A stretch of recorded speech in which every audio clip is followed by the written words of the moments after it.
Hare Krishna, dear devotees. Good evening from Bhubaneswar Dham. We have a really special program tonight. Let me just tell you a little something about it. We're going to watch a short video, older video of Sri Srimad Govinda Maharaj, which is called Guru is Always Present. And in this short excerpt from a lecture, Guru Maharaj is speaking about how even after the so-called disappearance of Guru, he's still present. And then after that, we'll hear a few words from His Holiness Kavi Chandra Maharaj, then from our Godbrother Purushottam Tirtha Prabhu, and then Bhakti Vigyan Maharaj. He just contacted me. He may not be able to do it tonight. We're hoping he can. We'll find out. Then Radhanath Maharaj, and we may insert somewhere, somehow in here, Hari Parashit Prabhu, and our Godbrother Gokul Prabhu. Hari Parashit is a disciple of Radha Govinda Maharaj, a very learned person. At 7:20, we've got scheduled Radhanath Maharaj. And right after him, Amarendra Prabhu, who's a well-known, very Shastric speaker and lover of Guru Maharaj.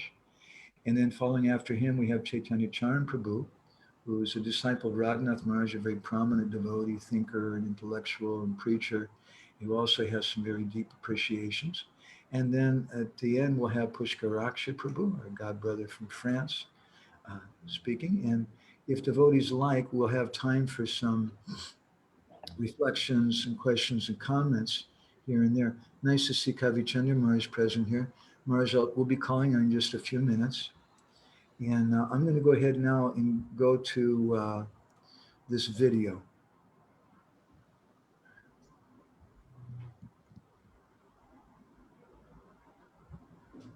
What happens when the physical presence of the Guru is absent? When the Guru is absent physically. Yeah. But his instructions are there. His instructions, Bapu, Rupa, Bani Rupa. You see. Guru means pure devotee, Vaishnava. You understand? Guru means a pure devotee, intimate, very, very intimate, associate of Lord Krishna. Is Guru, is spiritual master. As when he is physically present, that is his presence is here. But when he, that means aprakat lila, when he disappears, at that time, one should not think that Guru is not there. He is always there. Can you say Krishna is not there? Krishna is always there. Isn't it?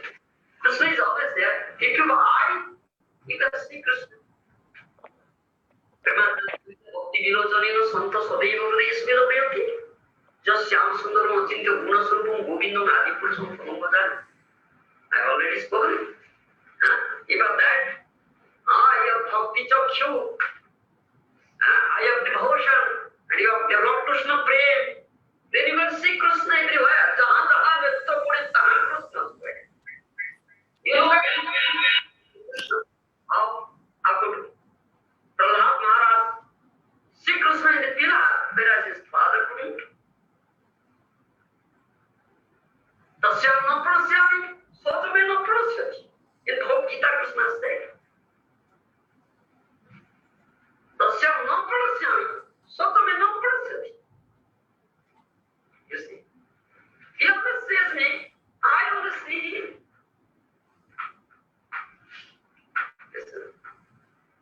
So, similar, spiritual master is always there. You understand? Don't think that he is physically present. He is not there. He is there.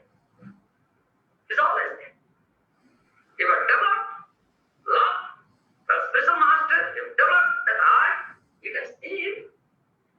You can talk to him. And he is also present in this part. Bani Rupa. You understand? So instructions are there. Don't think so. That is away.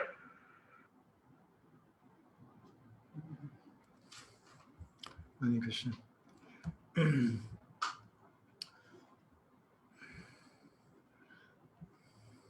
Hare Krishna. So I thought that was a very appropriate video to play.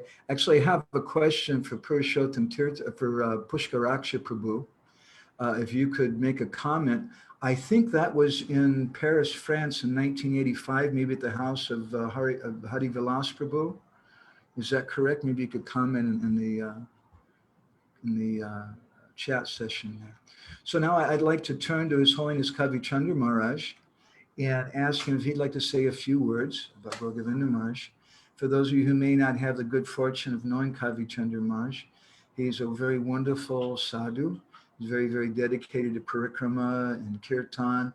He's famous for his simplicity and austerity. He's been the GBC for many years in Japan and also in Indonesia and Bali.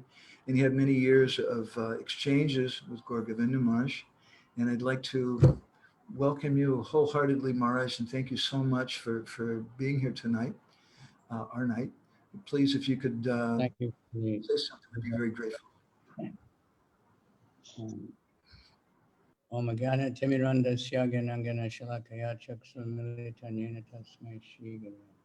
Nama Om Vishnu Padaya Krishna Pristaya Bhutale Shrimati Bhakti Vedanta Swaminiti Namane. Namaste Saraswati Deve Gauravani Pracharine Nirvisesha Sunyavari Paschachade Satam. Vanchkalpatrubhyascha kripasindhubhyascha patitanam pavanebhyo vaishnavebhyo namaha. Or Govinda Swami ki jai. So I missed out on, very intimate association, but I had a type of association with him that very few people had because we both got on the GBC the same year in '87. And I remember when we were discussing his nomination, the only comment, because he wasn't known to very many, the comment was it might be very, very difficult for him to be in our association because we're so gross, And everybody laughed, and then he came on the GBC. And I was impressed. He was a very, cooperative. He attended all the meetings and participated a lot. And we were on a committee that was the first education committee. And of course, we were dealing then mostly with child abuse and discipline in the schools. And he was extremely helpful because having had been a school teacher, he knew that, because we were being told, India, you have to beat them to a pulp and this and that.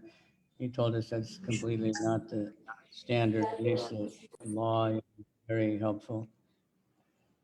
So, but then later, I had to deal with local leaders who were averse to him coming to where I was a GBC, and let him, make sure he could come anyway. I won't mention the names, but so in Bali, we had a big problem, brought two different groups and just at each other's throats. And the one group was kind of headless, but they found him in India and they invited him to come. And there was objection because he'd been in Australia, and a few devotees were quite disturbed by his preaching. So I asked Prabhu Vishnu Swami, he said, well, Maharaj is so shastric, he's so strong, he just kind of shocked a lot of devotees. But otherwise, it's really good what he did. So I insisted that he could come. And he was very helpful because this group was, kind of ostracized by the local leader. And he told them, you have to work with the GBC, who happened to be me. And then they became grounded.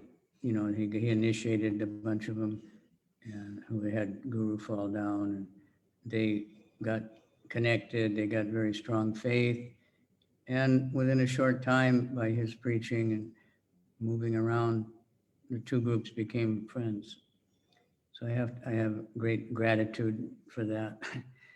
It's not, recently that I've just listened to more and more of his classes, and it's a phenomenal thing. But everybody, all of you know that very much, and how much he was so dedicated to Prabhupada. I remember when he took sannyas and nobody knew him. It was in Vrindavan, and it was Tripurari and him. And I saw him and I asked somebody, who is that? All I knew, he's 55 years old, and that was like, my God, 55 years old. It's like impossible, but, and we didn't see him very much because he was back in Bhubaneswar, and his disciples in Bali are done a lot of spectacular things, have really inspired, especially Chaitanya Chandra Prabhu, to save the day against, crazy people. So we have a great debt, everybody, the whole movement does, for his, really pure preaching and love, preaching on the highest standard of surrender and give it all up, and, but in a very humorous, way. I saw him pin down different devotees. Are you chanting your rounds, and but he always picked on a person who, they were having trouble, and he jarred them back into falling in line. So he, he was just such a person. Otherwise I didn't personally, only working on the GBC, with him. Even when he came to Bali, we were never there at the same time, but he was, he was ISKCON all the way, following Prabhupada's, because some of his so-called followers would say blah, blah, blah. But my experience was, just like he dedicated himself so much in translating Srila Prabhupada's books, and incredible determination to never eat until he finished a certain number of pages or whatever words. And, sometimes that was quite late in the day. So, it's, really amazing, a great inspiration for so many devotees, traveling a lot. And of course, that temple has become a spectacular thing. But from Chaitanya Chandra told me he used to ride Maharaja on the back of the bicycle to go out preaching. And from the hut or whatever they were living in there, and because it was a field far away from everything. Prabhupada told him, don't worry, it'll become the center of the city, which it has. And he had we've seen, he had a very special relationship with Prabhupada, completely friendly and casual. Prabhupada just liked to stay with him in that hut and just live there without any formalities, and, and just have a friend and eat together and whatever they did. So in that way also, it was a special person. I can't like really imagine. But at the same time, he never was casual about his relationship with Prabhupada. He was totally fixed and determined to especially get all the books published, which he did, and hoping that we can keep telling others to follow that example. We have so many languages to go. So I don't know, time. Not sure what time we started. I didn't check, but Madhava. I'm here, Maharaj. You can continue some more if you like, another 5 minutes or something, or if you're more comfortable to stop now, that's also okay, as you like. Yeah, I just, I kind of got my message out, but I kind of wanted to hang around. Krishna arranged it. I thought I had something else afterward, but and hear what others have to say, because many had much more association with him. Okay. Thank you so much, Maharaj, for taking time. I really Want to throw appreciate it. that, because very few of us had that association as GBC God Brothers. So that was something, like quite unique as far as association goes.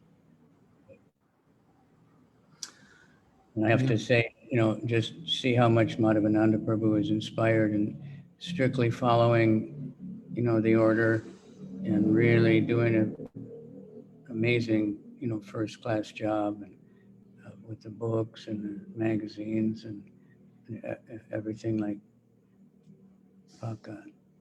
So that's just another proof of his, Shakti.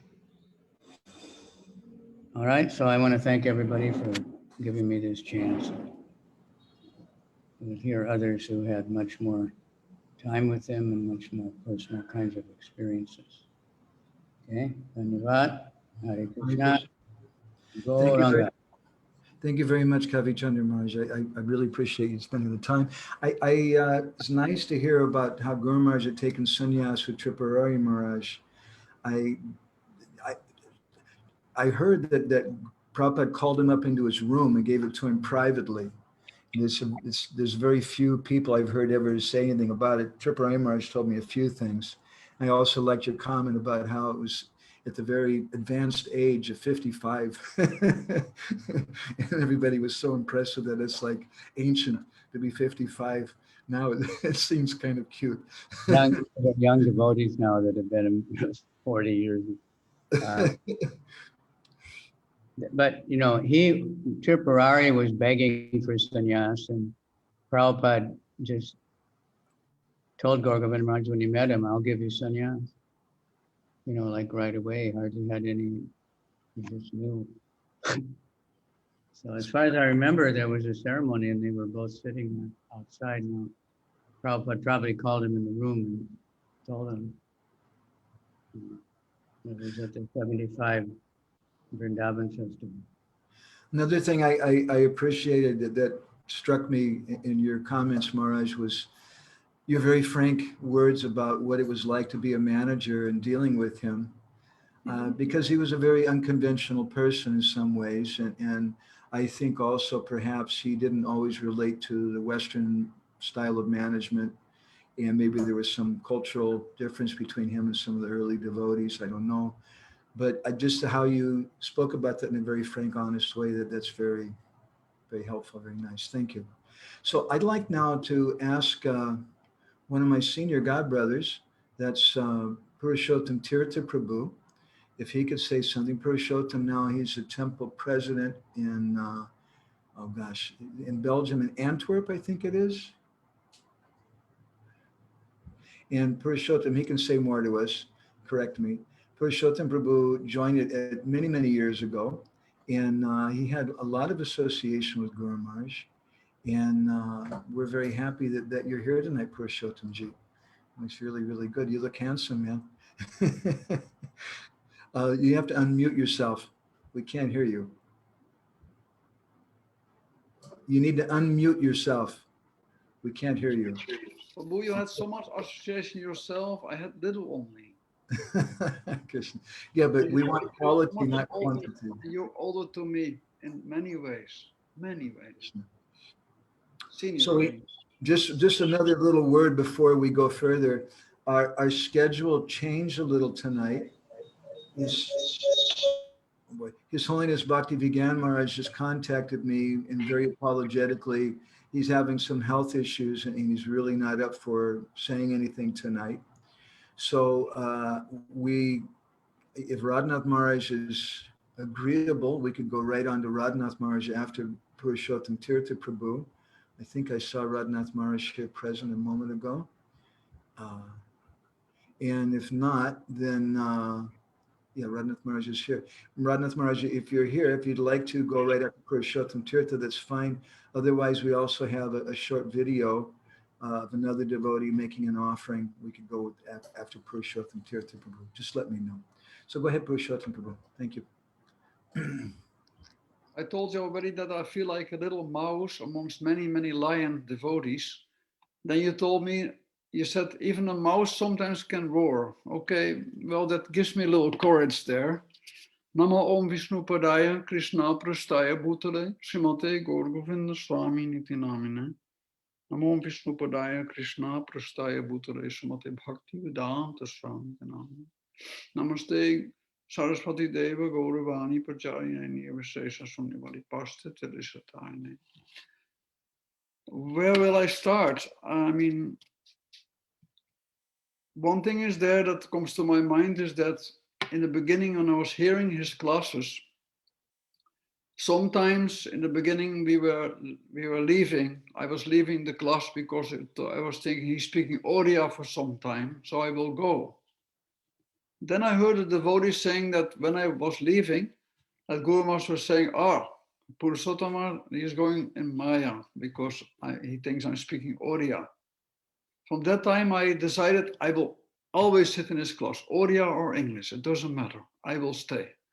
And from that time on, I realized actually that it didn't make any difference. He could speak Oriya or English. I could understand both in a way. Without knowing one word of Oriya, I understood everything in a way that it was just as purifying and as powerful as the English. There was no difference anymore.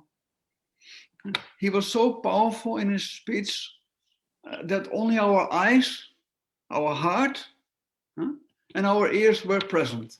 And we were completely forgetting even that we had a body. And many times at the end of the class, we would find, I'm speaking we, because like a rice grain, if it's cooked, the whole pot is cooked. So many of us had the same experience, I mean to say. That's why I'm saying we many times, that we found ourselves at the end of the class at his feet. Even when sometimes we were far away from in the crowd, at the end of the class, we were many times finding ourselves at his feet. And we don't know even sometimes how we got there. This was the attraction of Srila Gurudev, like this. We were sometimes wondering at who is speaking to this body. Srila Guru Maharaj was ultimately, of course, never his body, although his body is completely spiritual.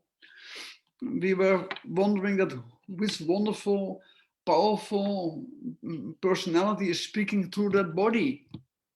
We were amazed about this. Very, very, very amazed. And so after classes, many times we would pinch ourselves. Are we dreaming? Is this really happening to us? This amazing realizations, an amazing experience? Is it true? Is it possible for an ordinary person like myself to, and all the others were thinking the same? How is it possible that we can experience this?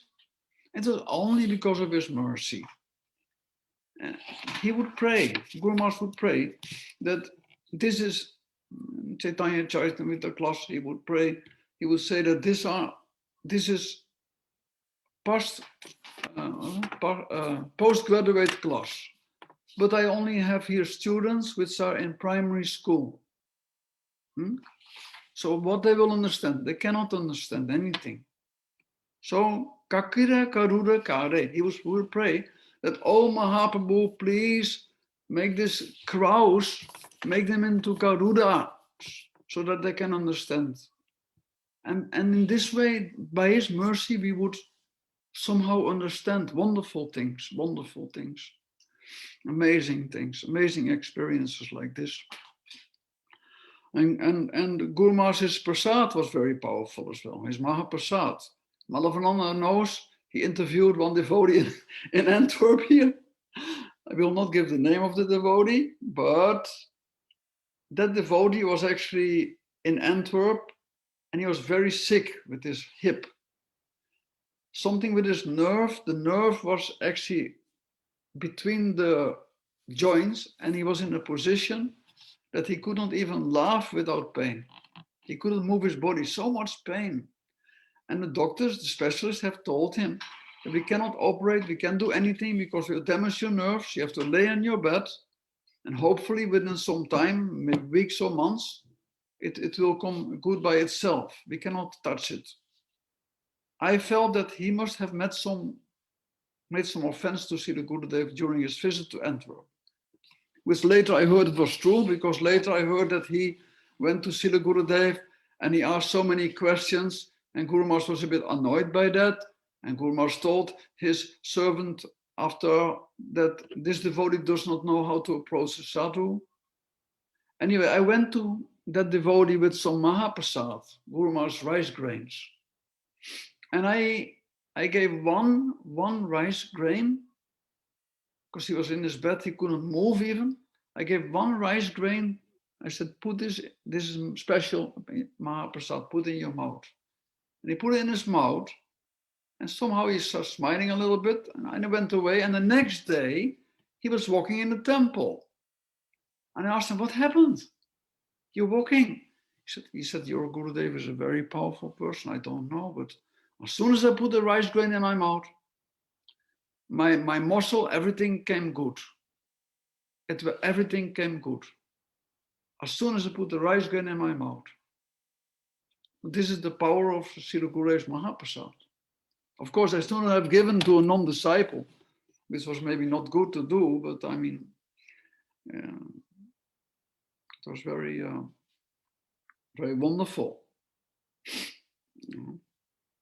There was one devotee who had the ability, I cannot mention the name, he had the ability to read people in all kind of circumstances. I heard hundreds of stories about that.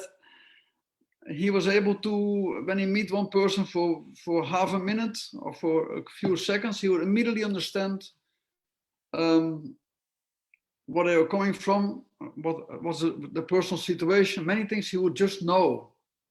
And he would shock them like that even. And he would, on Sankirtan, he would distribute books and he would tell them many things about themselves on first meeting immediately.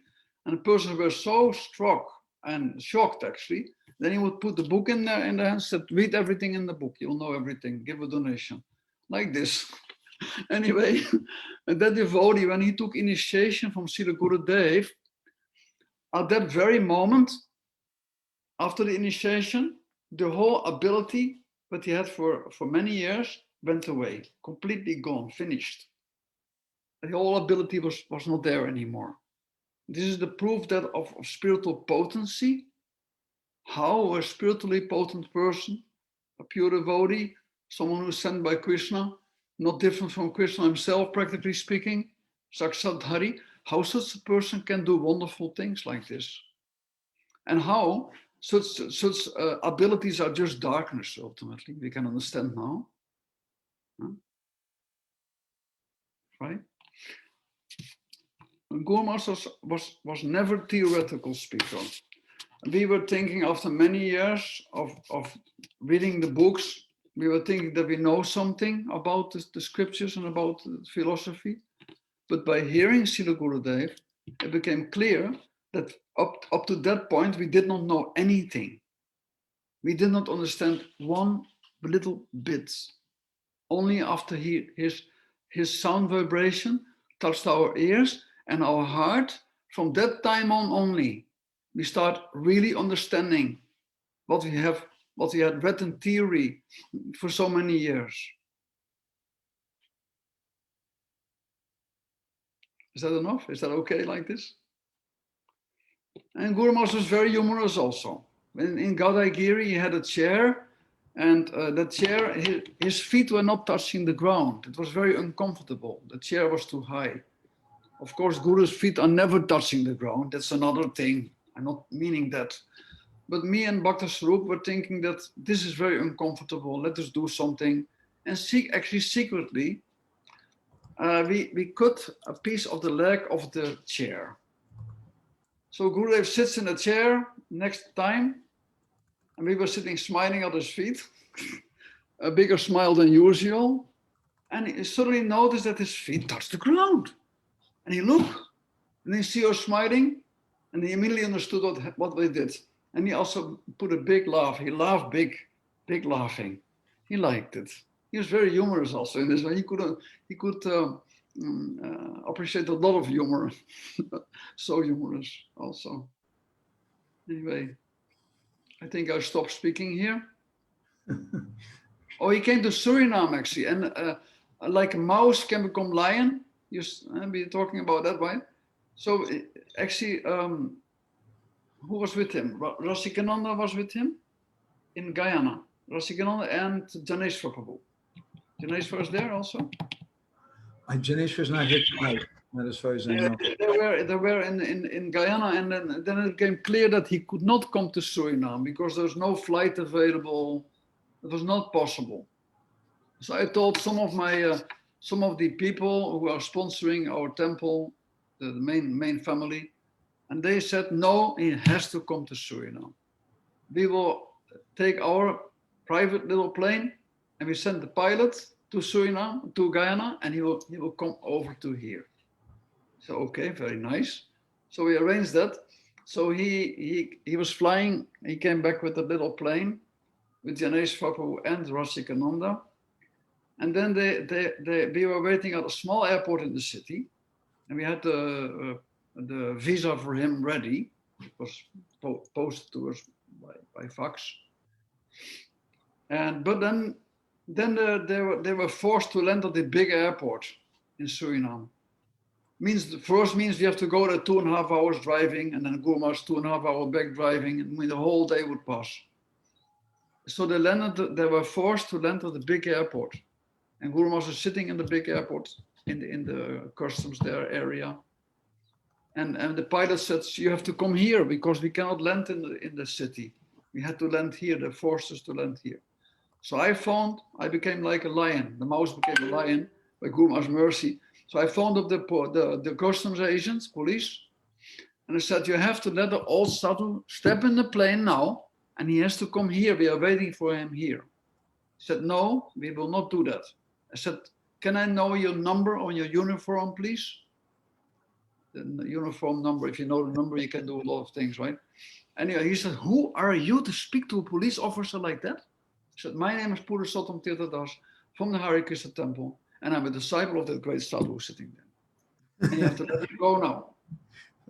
And he slammed the phone down actually on me. Then I phoned the head of the immigration, who I happen to know very well, the lady. She's a Christian lady, but I told her that if you are phoning the airport and you make sure that they let him go and come here, then you get unlimited blessings from Krishna if you do so.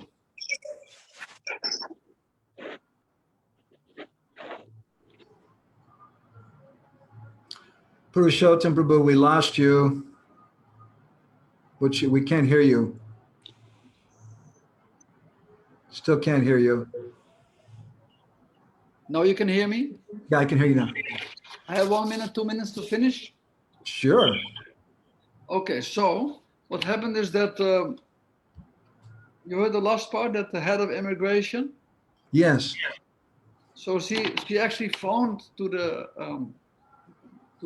police there, and after 15 or 10 minutes, we heard that the pilot said over the board radio at the small airport, we are in the air again, and we will be landing in 8 minutes. So they landed in 8 minutes, then we got Gour Maharaj there. Anyway, Hare Krishna. And he blessed Suriname with his holy feet, and it was very wonderful. We had a wonderful time with him there, and amazing. Hare Krishna. Hare Krishna, Purushottam Prabhu. I just listening to you, we can capture a little bit of the joy and happiness that you experienced in association with Gour Maharaj, and thank you for sharing that with all of us. Your story reminded me of a personal story I can share very quickly. In 1994, I had the good opportunity to travel with Gour Maharaj for a month or so in Europe as his personal servant. And when we flew back into India, we landed in Delhi and we were going through immigration. And although I'd been going all over with Gour Maharaj in all these different countries in Europe with no problem with my passport, somehow this time when they took my passport, they kept it for a long time. And then they came back to me and they said, this is not really you. There's something wrong with this passport. And I was, what do you mean? Of course it's me. And I'm trying to talk to them. And Gour Maharaj is sitting very patiently, and it's taking a long time. Finally, Gour Maharaj went over to them and he told them, he said, I'm an old man. Why will you punish me? If you want to keep him, you can have him. but let me go on my own. Guru Maharaj said like that. And I have to say, honestly, it broke my heart for just a moment. Oh my God, Guru Maharaj is just going to leave me here. All these crazy police people. But then somehow I got a little intelligence, and I just repeated what he said. I went over to some of the other authorities and I said, look, he's an old man. If you have a problem with me, then keep me here, but you should let him go. Why are you troubling him? Guru Maharaj said, I can't walk. You should have someone help me. So I just repeated what Guru Maharaj said. And then they were taken aback for a moment and they just let me go because of Guru Maharaj's potency of his Was words. planned all along. So thank you very much, Purushottam. But we miss your association. I'm sitting here in the guest house in the Bhubaneswar temple. Actually, this is a room that you used to stay in. And Rasikananda bought you that famous bell with a torch in it. I have to tell you one thing more. I have one more thing to say. The Guru Maharaj's classes were so powerful, that the effects, like one time we were in his Chaitanya Charitamrita class, and he was completely getting into ecstatic mood, and we were hearing with our ears, heart, and eyes, especially with ears and heart. We had no body anymore. We were only hearing. Our whole body turned into ear, actually. Amazing, amazing. And then what happened is then, because I was serving my Gornitai in my room, and then I would quickly go to the class, and it was very intense. And I came back right after class. I came back in my room, and amazing. I saw my Gornitai standing on the table. And the darshan I got from my Gornitai after hearing the class of Gurudev was such a darshan. I was thinking they can jump off the table, they will start dancing. They'll start dancing. And I just offered my obeisance flat on the ground. I was there for about 5 or 10 minutes and crying on the floor, shedding tears and offering obeisance and prayers to Gornitai and to Gurudev. It was such an amazing, just because of because I was carrying the Shakti of that class with me to the room, and I got that darshan. Amazing. Another time also, Guru Maharaj, we fell at his feet. I told many times the story. You might fall asleep when I hear the story. I don't know. But Guru Maharaj was speaking, and I was saying, Guru Maharaj, when we were going down the staircase, Guru Maharaj, the mercy of Mahaprabhu, he was touching devotees and they would go, Prema, Krishna Prema, is it still available, that mercy? And I know the answer already, more or less. He said, yes, it is available, but you are very unfortunate. Very unfortunate. all of us, he said. Anyway, maybe he meant only me, maybe. Then we were walking and we came to his hut, right? And then I asked him that, so Gurudev, how can we become fortunate then? Then I was standing actually right in front of him, and he looked me right in the eyes, and he said, pointing actually to Prabhupada's kutir, he said, by dashing your head here on the floor every day. And I could not contain myself. I just fell on the floor and put my head forcibly at his feet, and stayed like that with my head on his feet. And he was just laughing, and he said, cello, cello, cello. And he went into his hut. But when I stand up, kind of a miracle, like I was completely, I don't know what happened to me, but everything was completely different. Like the whole day I was walking like in a dream, and the only thing I could think was the holy Hare Krishna mantra. I couldn't think anything else. Hare Krishna mantra all the time was going on my brain. Nothing could enter anything else. And I was seeing everywhere that everything is for Krishna's enjoyment. Everything, wherever I looked, whatever I thought, whatever I saw, a complete like a transformation. And then even in the evening time, I was laying in my bed and you're thinking many things normally, but the only thing that's going on in my mind was Hare Krishna, Krishna Krishna, Hare Hare, Hare Rama, Rama Rama. I couldn't think anything else. It was amazing. But then also, because of many offenses, we make many offenses. It's a very subtle world, this Vaishnava world. We make offenses. It went away again. This whole feeling went away after some time. But it was really quite an amazing experience, actually, I must say. So Gour was with that with all of us. All of us had such wonderful, amazing experiences. All of us. I can say we, because all of us. Okay, now I stop. Hare Krishna. Hare Krishna, thank you so much, Purushottam. Purushottam would just continue for days and days and weeks. He probably never ever stopped the rest of his life. He had so many. It's going in my mind, but no. Let me try to follow his instructions nicely. Hare Krishna. Thank you so much for joining us, my dear brother. Hare Krishna. Good to you. Hare Krishna. So we're going to go ahead now and watch a short video of Hari Parshad Prabhu. For those of you who don't have the good fortune to know Hari Parshad, he's a senior disciple of Radha Govinda Maharaj, and Hari Parshad Prabhu is a member of the GBC Shastrik Advisory Committee. He's a Sanskrit scholar from a very young age.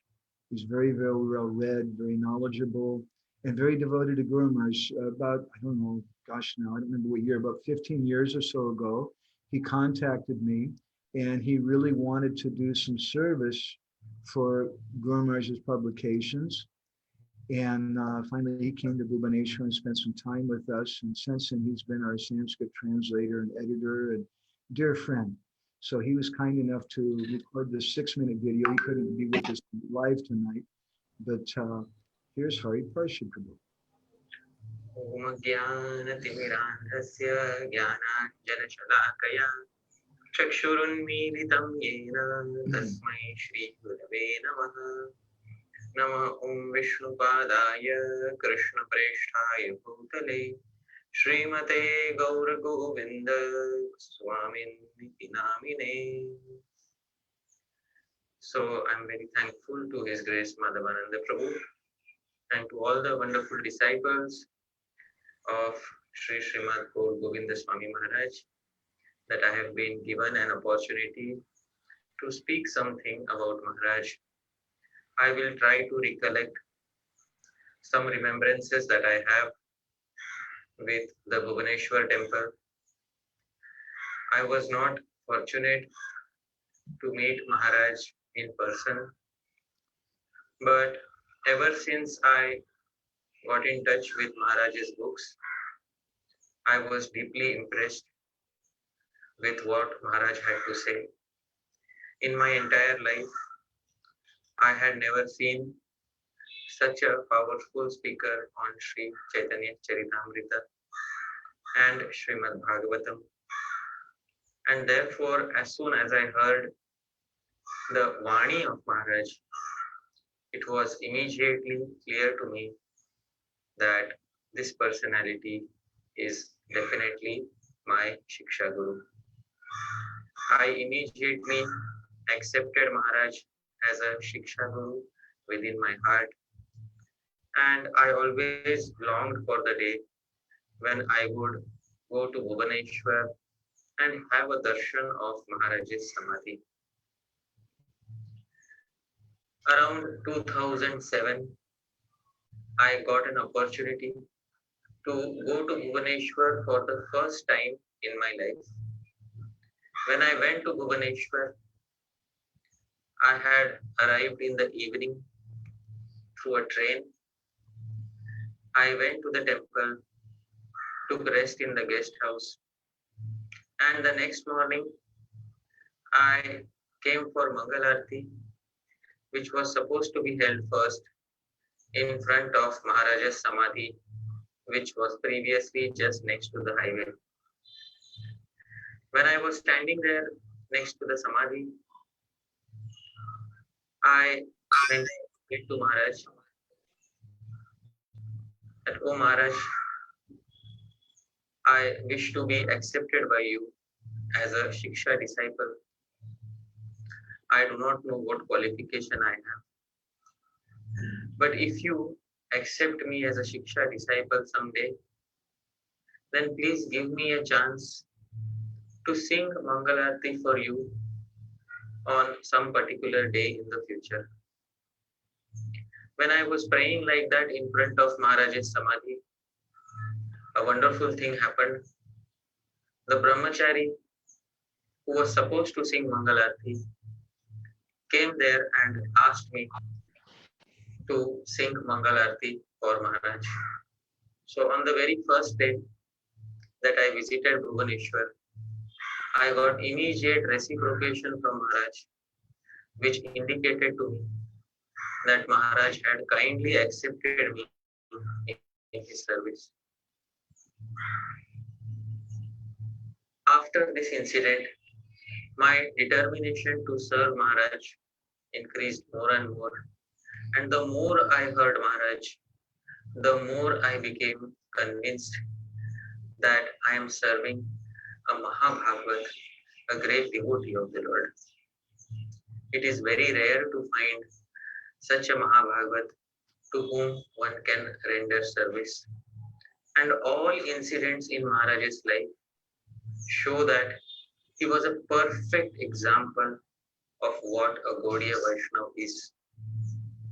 Maharaj is singing, Maharaj is speaking very strongly, at the same time very sweetly. Maharaj's unique style of teaching all his students, and Maharaj's very clear authoritative. These things made a permanent space in my heart, and this space could not be filled by any other personality. I am very thankful to Maharaj that it is because of him that I understood what is the science of Guru Tattva. It is because of him that I got access to so many wonderful literature and the entire culture of Horis and Vaishnavism. I am also very thankful to Maharaj that it is because of him that I got association of so many wonderful disciples of him. Finally, I would like to say that I am eternally indebted to whatever Maharaj has contributed in my life. And if I can do a little bit of service for him, then I will think that I have done some effort to try to please him. And this will relieve me a bit, because what he has done for me is so vast and so infinite that I cannot possibly repay him in this life or in many more lives. With that, I would like to conclude my offering to Maharaj. On this day, I would like to pray to Maharaj that, O Maharaj, please kindly never keep me away from the shade of your lotus feet. Please always bestow the highest benefit upon me, and please never cheat me from the highest goal of life, that is Shri Krishna Prem. Thank you very much, Maharaj. Thank you to all the wonderful disciples of Maharaj. Shri Srimad Gour Govinda Swami Maharaj ki jai. Jagat Guru Srila Prabhupada ki jai. Hare Krishna. Hare Krishna. So, although we're not fortunate enough to have Hari Parsha Prabhu's physical association here, I'm very grateful to him for speaking in such a nice way. Hari Parsha Prabhu, as I mentioned, is a disciple of Radha Govinda Maharaj. And Radha Govinda Maharaj once called Hari Parsha Prabhu, he says he's Kavi, he's a poet. He has the full blessings of Radha Govinda Maharaj for writing in Sanskrit, and Hari Parsha Prabhu writes many different verses. And he wrote a beautiful verse in glorification of Gour Maharaj, which I'd like to read. Actually, maybe what I can do is I'll just do another screen share of it. Let me see here.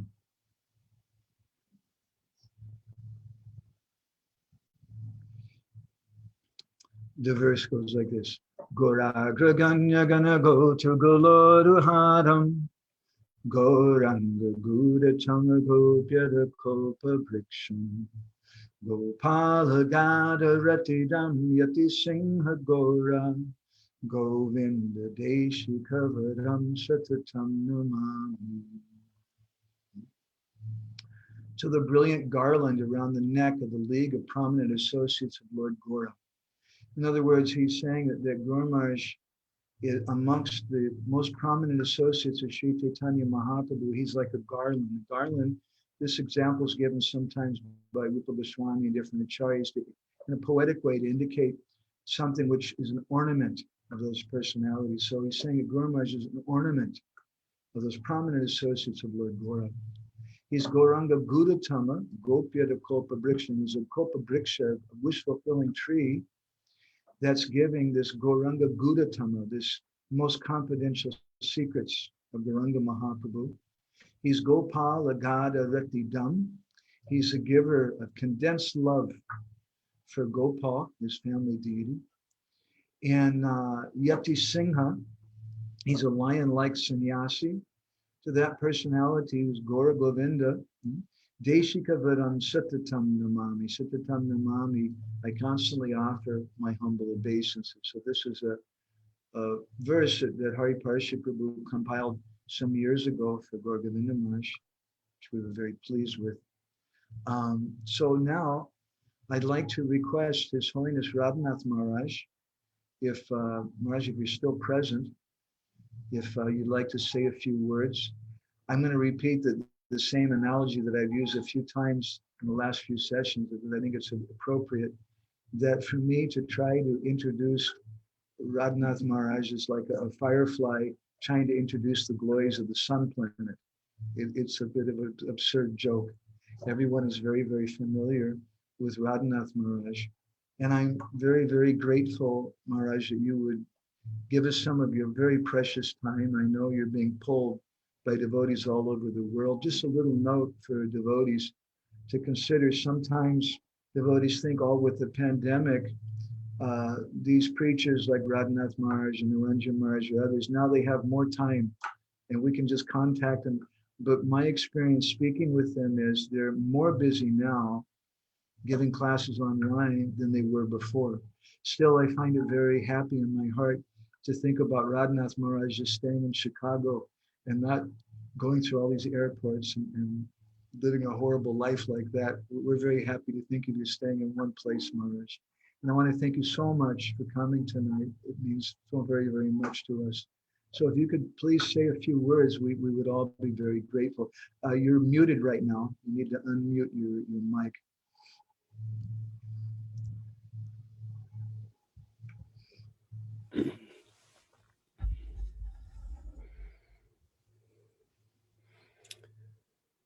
Nama Om Vishnu Padaya Krishna Prishtaya Bhutale Srimate Bhaktivedanta Swami Iti Namine Namaste Saraswati Deve Gauravani Pracharine Nirbhishesha Shunyavadi Paschatya Deshatharine Nama Om Vishnu Padaya Krishna Prishtaya Bhutale Srimate Gour Govinda Swami Iti Namine Vanchakalpatarubhyascha kripa sindubhya eva cha Patitanam pavanebhyo vaishnavebhyo namo namaha Sri Krishna Chaitanya Prabhu Nityananda Sri Advaita Gadadhara Shivasadi Gaura Bhakta Vrinda Hare Krishna Krishna Krishna Hare Hare Hare Rama Rama Rama Hare Hare.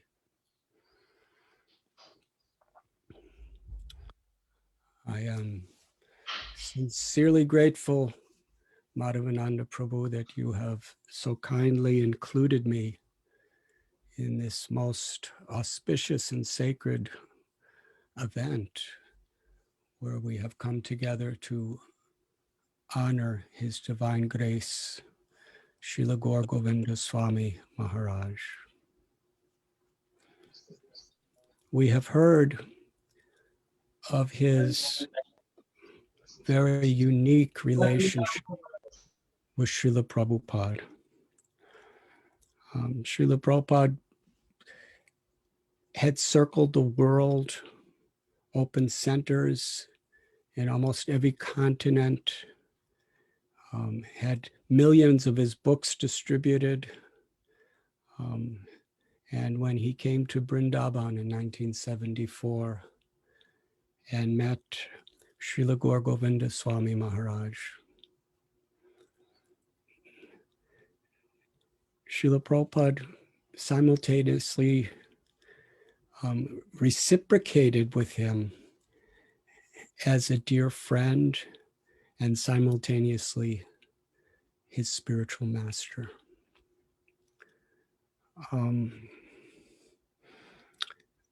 remembering my first meeting with Srila Gour Govinda Swami Maharaj. I believe it was in 1982. I was with Brahmananda Swami Maharaj at that time, and the two of us went to Bhuvaneshwar. At that time, Srila Gour Govinda Maharaj was living in that little simple hut. If I remember, there was no electricity. There was just a little lantern on like a little crate that was being used as a table, and so many papers. And he was immersed at the time, it was evening when we came, in translating Srila Prabhupada's books into the Oriyan language.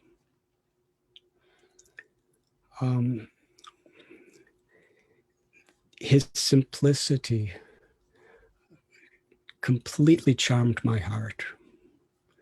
He was sitting on the floor, and the reception in which he received us, really, I was feeling it was like the interactions of devotees in Sri Chaitanya Charitamrita. There was so much respect, so much affection. In every way, he was going out of his way to make us feel comfortable and to make us feel how happy he was that we came. I was especially observing the interaction with him and Brahmananda Maharaj,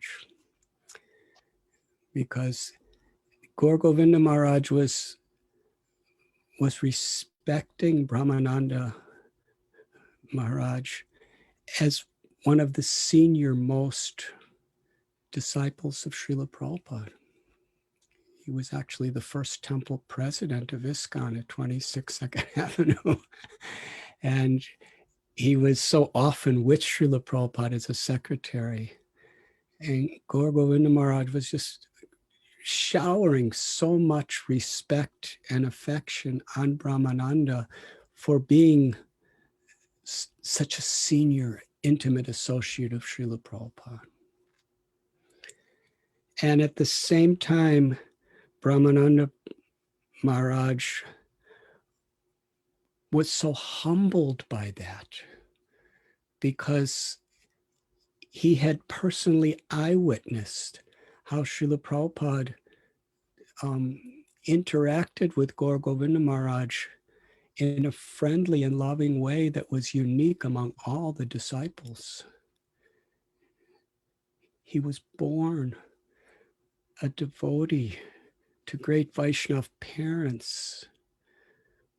From his time in the womb, he was hearing the pure chanting of the holy names. From his earliest childhood, he was hearing kirtan, performing kirtan, going village to village, spreading Lord Chaitanya's message. From his early childhood, he knew Bhagavad Gita, Sri Chaitanya Charitamrita, Srimad Bhagavatam. And he was living completely renounced. And Brahmananda Maharaj, when we were going to Bhuvaneshwar, he was telling me how we were going to visit Gour Govinda Swami Maharaj. And he told me some of the background of his life and how he was a completely, totally surrendered devotee to his Guru Maharaj. And Brahmananda Maharaj was completely humbled by Gour Govinda Maharaj, and Gour Govinda Maharaj was completely humbled by Brahmananda Maharaj. And in this way, there was an absolute void of any type of ego. Each one just wanted to appreciate the other because each one knew how much Srila Prabhupada loved the other. And I remember thinking at that time, I believe I had just taken sannyas that year, a little earlier. I was thinking that they're seeing from the perspective of Srila Prabhupada. They're not seeing from their own perspective. Each are seeing how Srila Prabhupada cared for and loved the other. And that's something that is so important among devotees. There was an experience I had personally with Srila Gour Govinda Maharaj on that first meeting. And it was the same experience I had in all the other meetings I had over the years.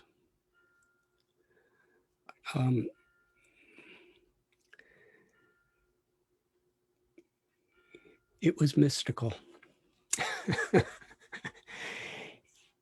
He gave so much appreciation and encouragement to me that he really made me feel that my existence in ISKCON, my being a disciple of Srila Prabhupada and the service I was rendering was so very important. When we feel that what we're doing is making a difference and important, it is a great empowering experience.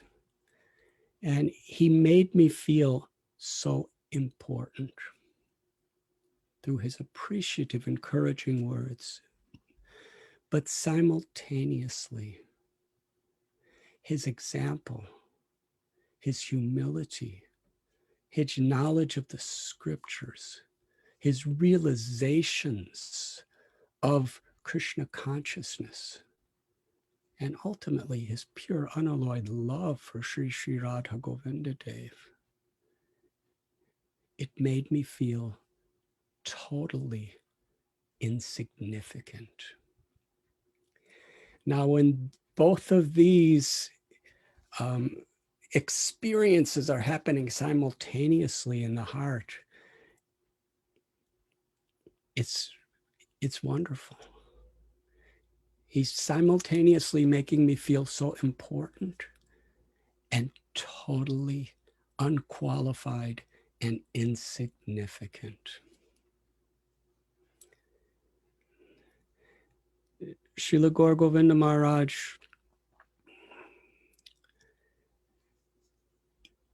he would tell me sometimes when we would meet that Srila Prabhupada gave him 3 instructions: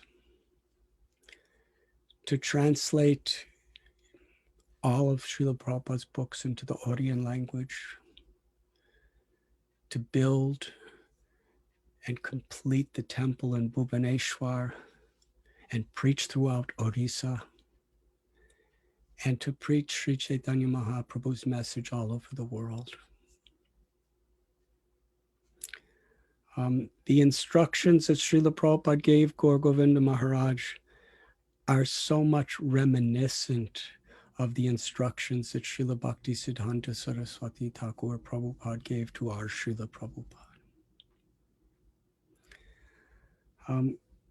Gour Govinda Maharaj's surrender was complete and absolute on all levels, from the core of his heart to his every word and his every action.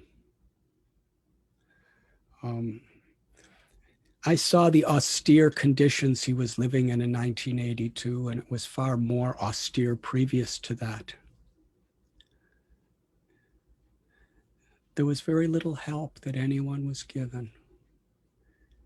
He never complained.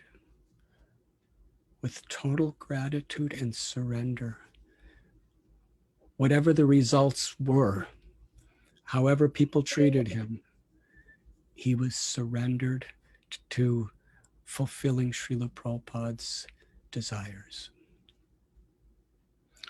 And he would tell me how it was so important to him in his love and surrender to Srila Prabhupada that the people of the world, in the present and for all time to come, should have total faith that Srila Prabhupada has given and is giving us everything.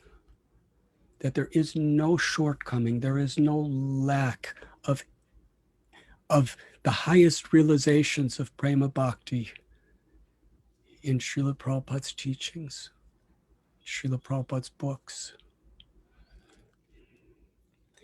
and in Srila Prabhupada's example. And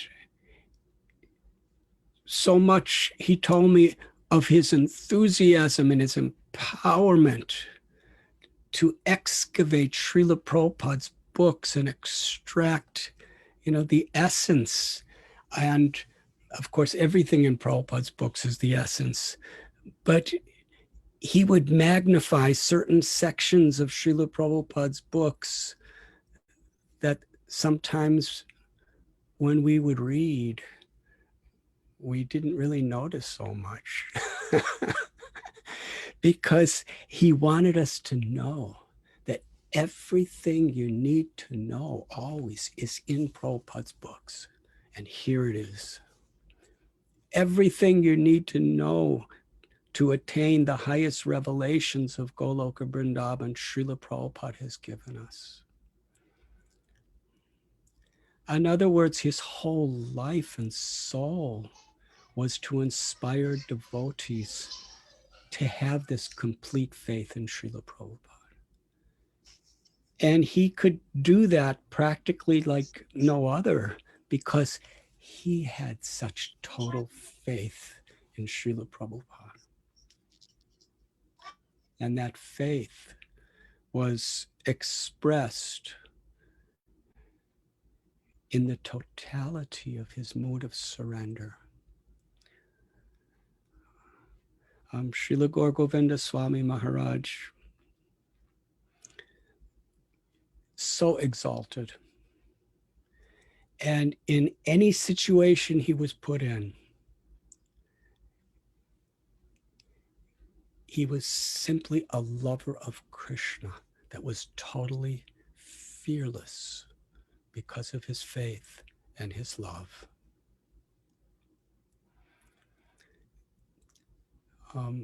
I believe it was 1994. It was the first time I was invited to attend a GBC meeting.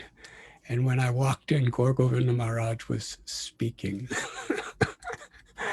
He was speaking so forcefully. He was so senior in every way, in his knowledge, in his years of practicing Krishna consciousness, and his love for Prabhupada. But at the same time, there was so much humility and respect. How to have total courage to speak one's mind, and at the same time, have the humility and the respect of Amani na mana dena. Gour Govinda Maharaj would often cite this verse of Sri Chaitanya Mahaprabhu. Trinarapi sunichena taror eba sahishnuna. Amani na mana dena kirtaniya sadahari. Gour Govinda Swami Maharaj, he lived that verse. For the rest of us, we're trying to practice that verse in order to please our Guru and Krishna. For Srila Gour Govinda Swami Maharaj, the manifestation of the truth of that verse was simply an outpouring of his love for Krishna. and his deep understanding of the very heart of Srila Prabhupada's mission and Srila Prabhupada's teachings. He was born and spent his entire life in the service of Krishna. And in 1996, on the centennial of Srila Prabhupada and disappearance day of the appearance day of Srila Bhakti Siddhanta Saraswati Thakur, completely immersed in speaking the most confidential pastimes of Sri Sri Radha Krishna and how Krishna manifested the form of Jagannath, overwhelmed by Sri Radha's love. It was speaking that story and hearing the holy names of the Lord that he departed from this world. More than anyone, through his teachings, his writings, and his life, Gour Govinda Maharaj revealed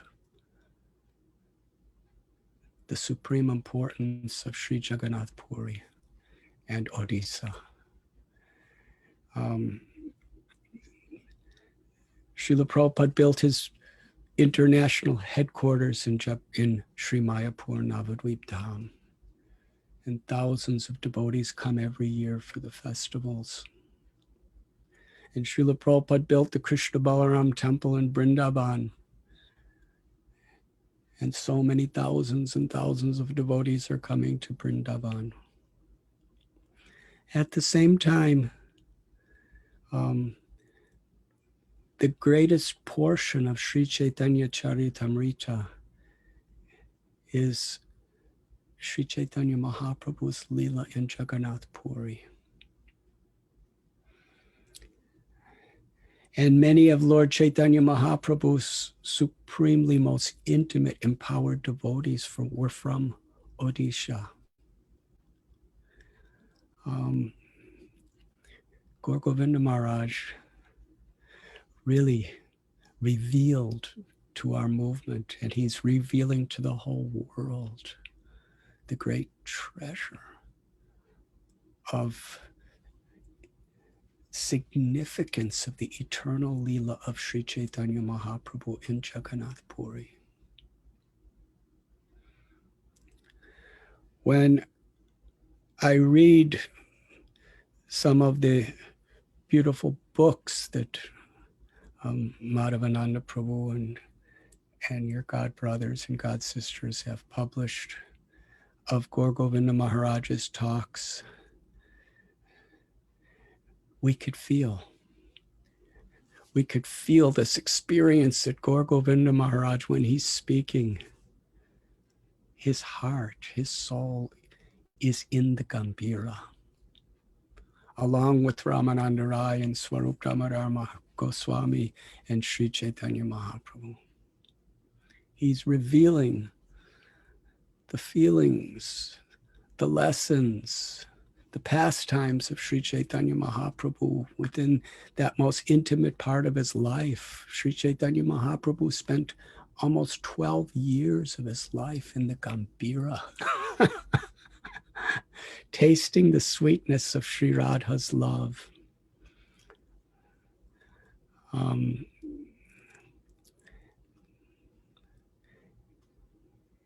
He gave us, on behalf of Srila Prabhupada, he gave us the essence of Sri Chaitanya Mahaprabhu's teachings. And I could always feel Srila Prabhupada's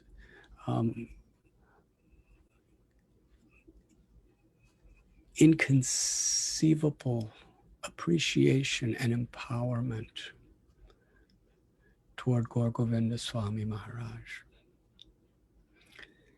And today, in your presence, I'm truly feeling completely insignificant in every way, just remembering the glorious, loving, devotional service of Srila Gour Govinda Swami Maharaj. And there's no happier state of mind than humbling oneself at the lotus feet of such a great Vaishnav. Srila Gour Govinda Swami Maharaj Ki Jai. I thank you very much.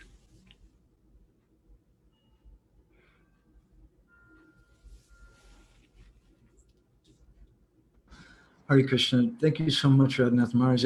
I remember listening to you reminds me of some lectures sometimes our Guru Maharaj would give. And he would start and he would say, I feel confused. I feel like I'm standing on the ocean and I don't know where to jump in. This Gaura Leela is so vast. And also your talk was just a complete feast for the heart. And you said so many wonderful, wonderful things, but I would like to just give a little reflection on some of the messages that really touched my heart from it. I feel like you gave a window into the hearts of a wonderful Vaishnav Sangha that I'd never heard about before, between one of my greatest heroes, two of my greatest heroes, my Guru Maharaj, of course, but another is Brahmananda Maharaj. And it struck me very much how you were saying that the two of them, they were seeing from Srila Prabhupada's perspective.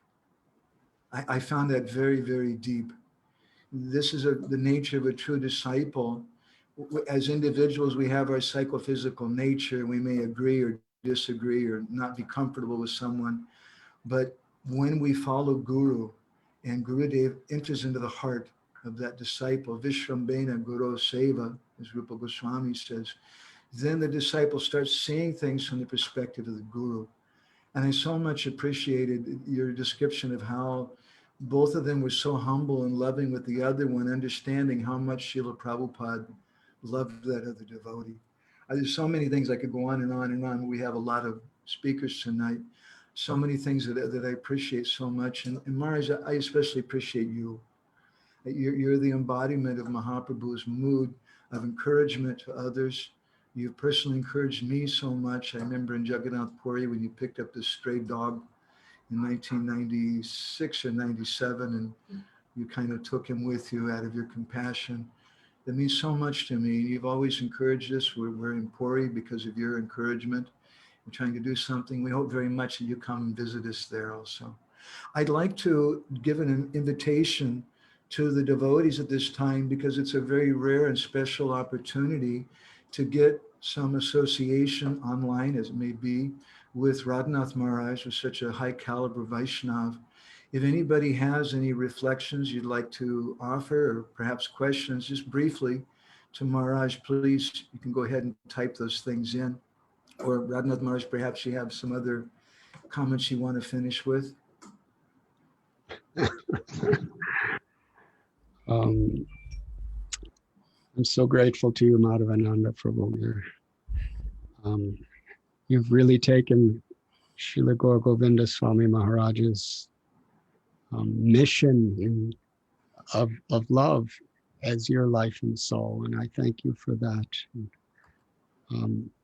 Srila Gour Govinda Maharaj, in every sense, was truly an acharya.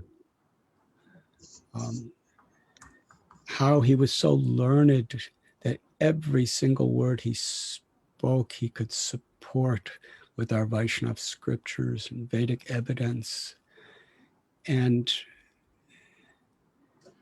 Sharanagati, when he would give his lectures, it was simultaneously so sweet and it was like electrifying, like a thunderbolt sometimes. And it had the effect of awakening our devotional service. And when he would sing the beautiful songs, he would spontaneously, as he was giving classes, spontaneously, he would erupt with enthusiasm and chant Narottam Das Thakur's bhajans, or Bhakti Vinod Thakur's bhajans, or Lochan Das Thakur's bhajans, or verses from Sri Chaitanya Charitamrita, Srimad Bhagavatam. He was an embodiment of spontaneous love, yet always humble, always respectful. Even in his most courageous times, he embodied Sri Chaitanya Mahaprabhu's spirit, and that was how he surrendered his life to Srila Prabhupada. It was just extraordinary, and each and every one of us is unlimitedly fortunate that either directly or indirectly we could be in the presence of such a pure, empowered acharya in the service of Srila Prabhupada. One message that I get from you a lot, from your heart and your expressions today, Maharaj, is you continually to speak about the humility and the respect that you saw in the behavior of our Guru Maharaj. And I find that so beautiful. And just as you said how my Guru Maharaj and Brahmananda Maharaj were seeing each other from the perspective of Srila Prabhupada, we also, as disciples and followers of our Guru Maharaj, we want to learn more about his perspective. And it's very valuable, you sharing his comments about his humility and his respect to others. I can't thank you enough for that. There's a few comments I'd like to address to you. We're, by the way, just breaking the rules. Rules are meant to be broken, especially when you're with Ravnath Maharaj. Abhay Nimai Prabhu, your disciple, lives in Vrindavan. He's written some comment. I'll go ahead and read it. It says, Jai Guru Maharaj, my humble obeisances to you. Gurudev, you're my Diksha Guru, and Sri Srimad Govinda Maharaj is as our Siksha Guru. Do you have any instructions for us to combine your mood and his mood? my mood is I'm praying for and aspiring for the day when I could truly be a servant of a servant of a servant of Srila Gour Govinda Swami Maharaja.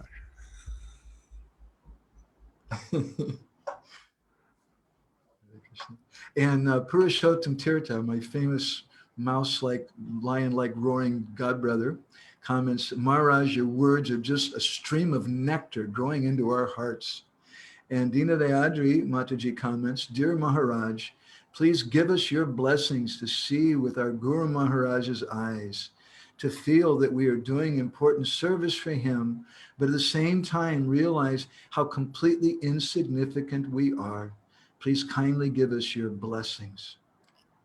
Beautiful comment. And our godbrother Pushkaraksha Prabhu, you may know he's going to speak later tonight. Pushkaraksha Prabhu is the first Western disciple of our Guru Maharaj. He has some very wonderful memories.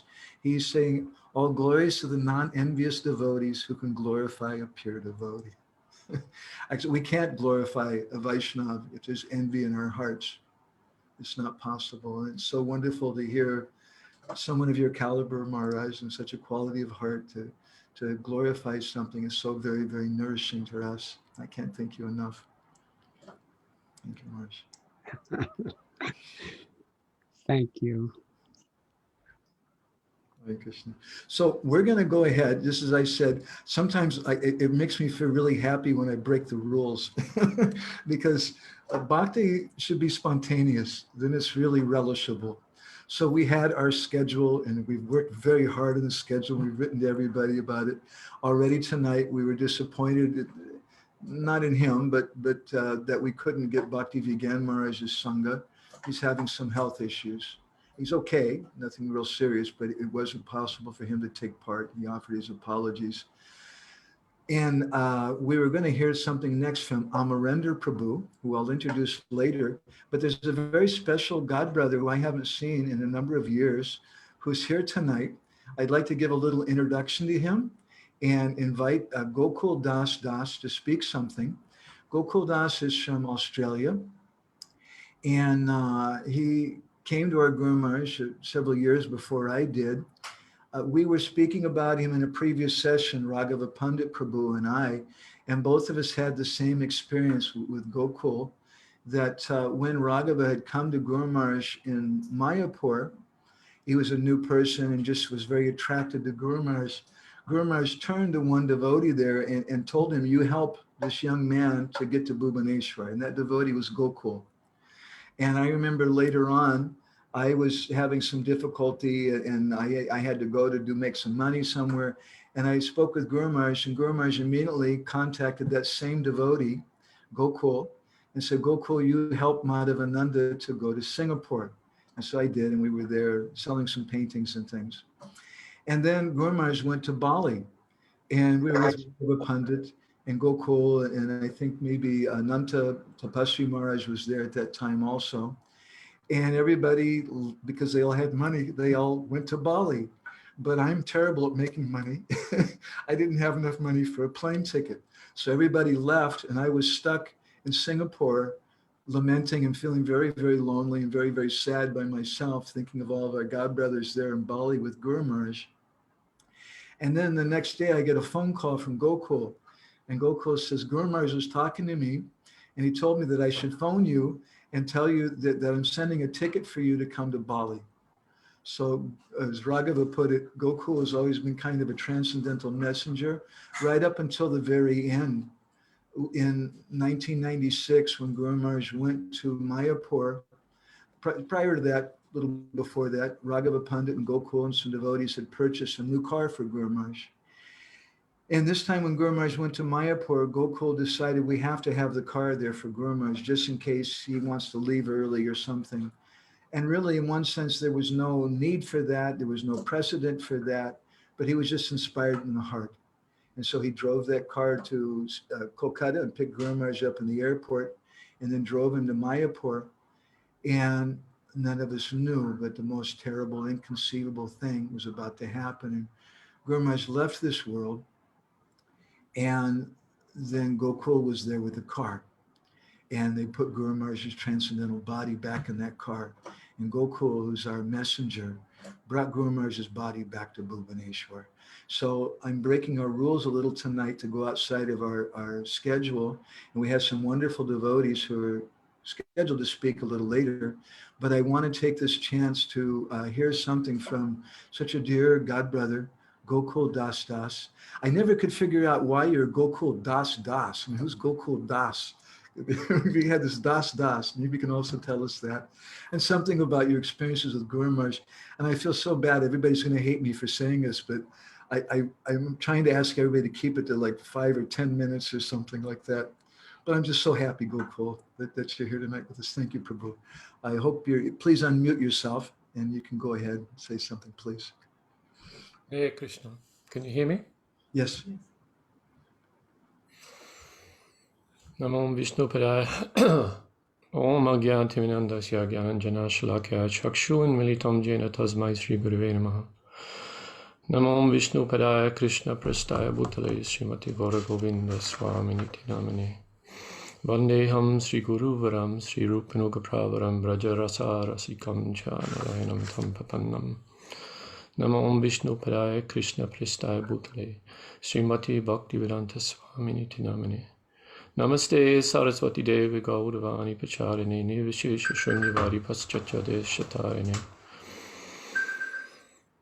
Namo Vishnu Padaya Charja Singharupine Srimad Bhakti Pagana Keshaviti Namane Hotimatra Taritraya Swasritanan Chapalane Jiva Dukhe Sarataya Sinam Prem Daini.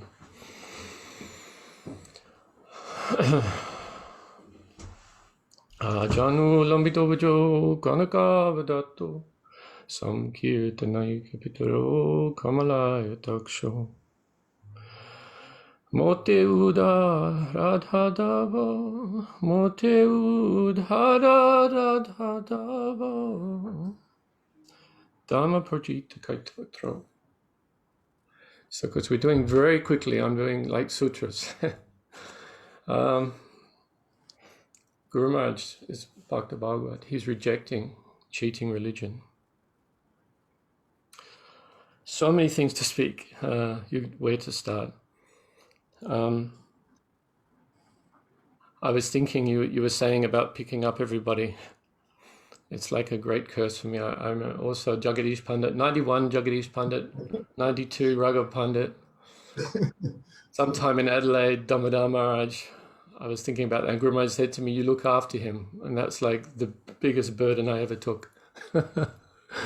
So this was my position with Guru Maharaj. First of all, as you say, I'm just like the smallest, just, I don't know. Guru Maharaj used to use me like, I felt like in every Sangha, you have some different feelings. So in this Sangha, I feel like, you know, when you're walking down the street and you see some big muscly gentleman, like 7 foot tall and 6 foot across his shoulders, and he has one little poodle, tiny little dog, and the dog will bark at you. I feel very protective of Guru Maharaj, and everybody else could just kick me like a small dog, but in this is my mood. I have so many more senior godbrothers, and I'm remembering our God family, always as disciples of Srila Govinda Maharaj. We give our respect to Pratik Pavan Prabhu, who's Guru Maharaj's first disciple. Also, I'm remembering Sadhu Prabhu, Devaki Mataji, the pujaris in the temple who gave me so much shelter, like Shankar Pandit Prabhu, Adi Purush Prabhu, Ishahavatar, Panchatattva Prabhu. Of course, temple management headed by Chaitanya Chandra Prabhu, Sachinanda Prabhu, the brahmacharis headed by Madhusudan Prabhu. So many beautiful devotees in Bhuvaneshwar, Ujjwal and Nilamani. Some of them are not with us anymore. Mahaprabhu Prabhu, Vishwambar Prabhu. All of these devotees showed me so much affection. And I stayed there in Bhuvaneshwar, and I got so much maybe backing, like Jagadatma and Anuradha Prabhu. It was so beautiful to see them today. And Chidanand Prabhu and Lilavati, they helped me so much. I should say something, Nandanachari Prabhu. So we have such a beautiful God family there. So I've been watching over these few days and thinking, at first I saw Anupam Prabhu. First I saw Tapasvi Maharaj, of course, and then Anupam Prabhu. And he was talking about the relationship that devotees disciples cannot be friends of Guru Maharaj. And that thought came to me today. It is late here in Perth, in Western Australia. It's the appearance day of Srila Bhakti Pragan Kesh Swami Maharaj. And we see that these clusters of appearance days, Guru Maharaj also disappearing on Srila Bhakti Siddhanta Saraswati Thakur's appearance day. So this is not insignificant. We see all these personalities appearing before the appearance of, around the time of Nityananda Prabhu, the appearance of Mahaprabhu, because they are Gour Priyajan. And always we feel these relationships with this, our Guru Varga. And I think I understand my relationship with Guru Maharaj very much in the pranam mantra of Srila Bhakti Pragan Kesh Swami Maharaj, our beloved Prabhupada's Sannyas Guru. There's one line there that resonates with me very deeply. Swasritanand Shapalane. So I know that I am Swasritanand to my Guru Maharaj. And wherever I go, he's doing that palan. He's protecting me and maintaining me.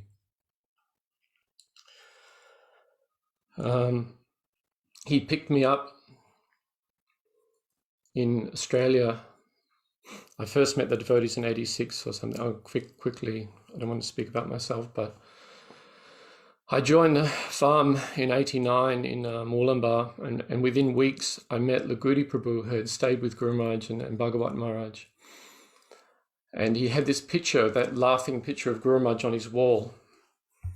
And I knew that he was a disciple of Srila Prabhupada. I just joined the temple, I didn't know anything. But I remember one day we came to his room. We'd been in the field ploughing with the bullocks, and my eyes were very blinded by the light. And as I adjusted, I saw this picture of Guru Maharaj on the wall. And I asked him, who is that? And he said, oh, that is Srila Govinda Maharaj. I said, oh, who is that? Who's that? You know, I thought you were a disciple of Srila Prabhupada. He said, yes, he is Srila Prabhupada for me. And then he spoke for 8 hours on Guru Maharaj's pastimes, including these amazing pastimes when Guru Maharaj fell into samadhi at the Viraha Mahotsav of Srila Bhakti Daita Madhav Maharaj in 1978 after the disappearance of Srila Prabhupada. I remember walking back, so this was midday, and 8 p.m. at night I was walking through a dark field, and I thought, I have to meet that personality. So that opportunity came later in the year, 6 months later. Guru Maharaj came.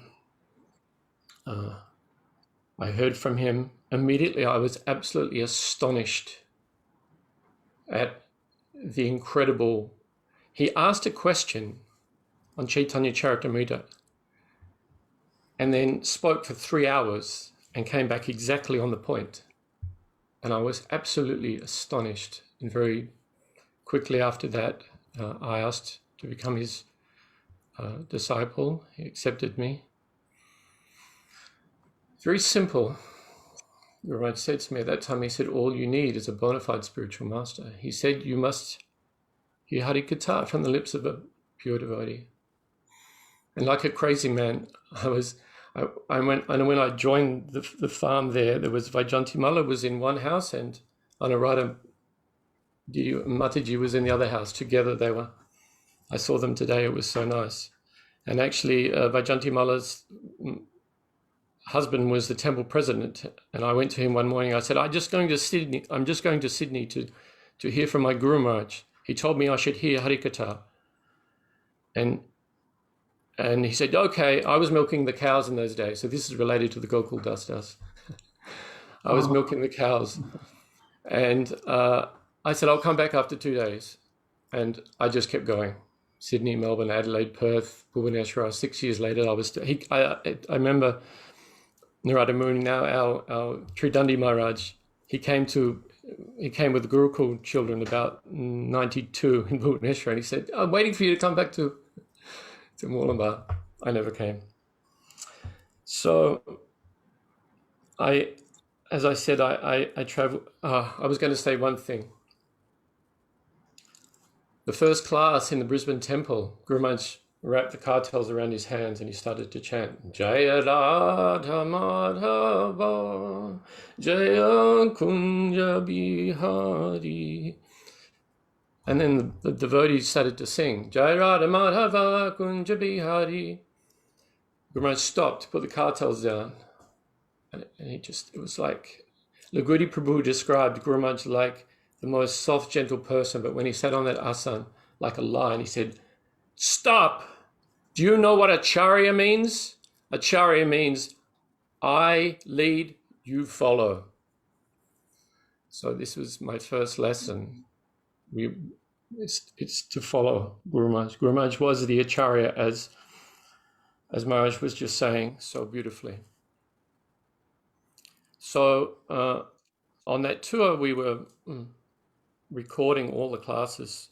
When we got to Bhubaneswar, the devotee Parameshwar Prabhu, who had been recording, he left the microphone and tapes with me. And I began to record Guru Maharaj's lectures from that time. I think this was November in 1990. And that became my seva, to sit beside Guru Maharaj every day.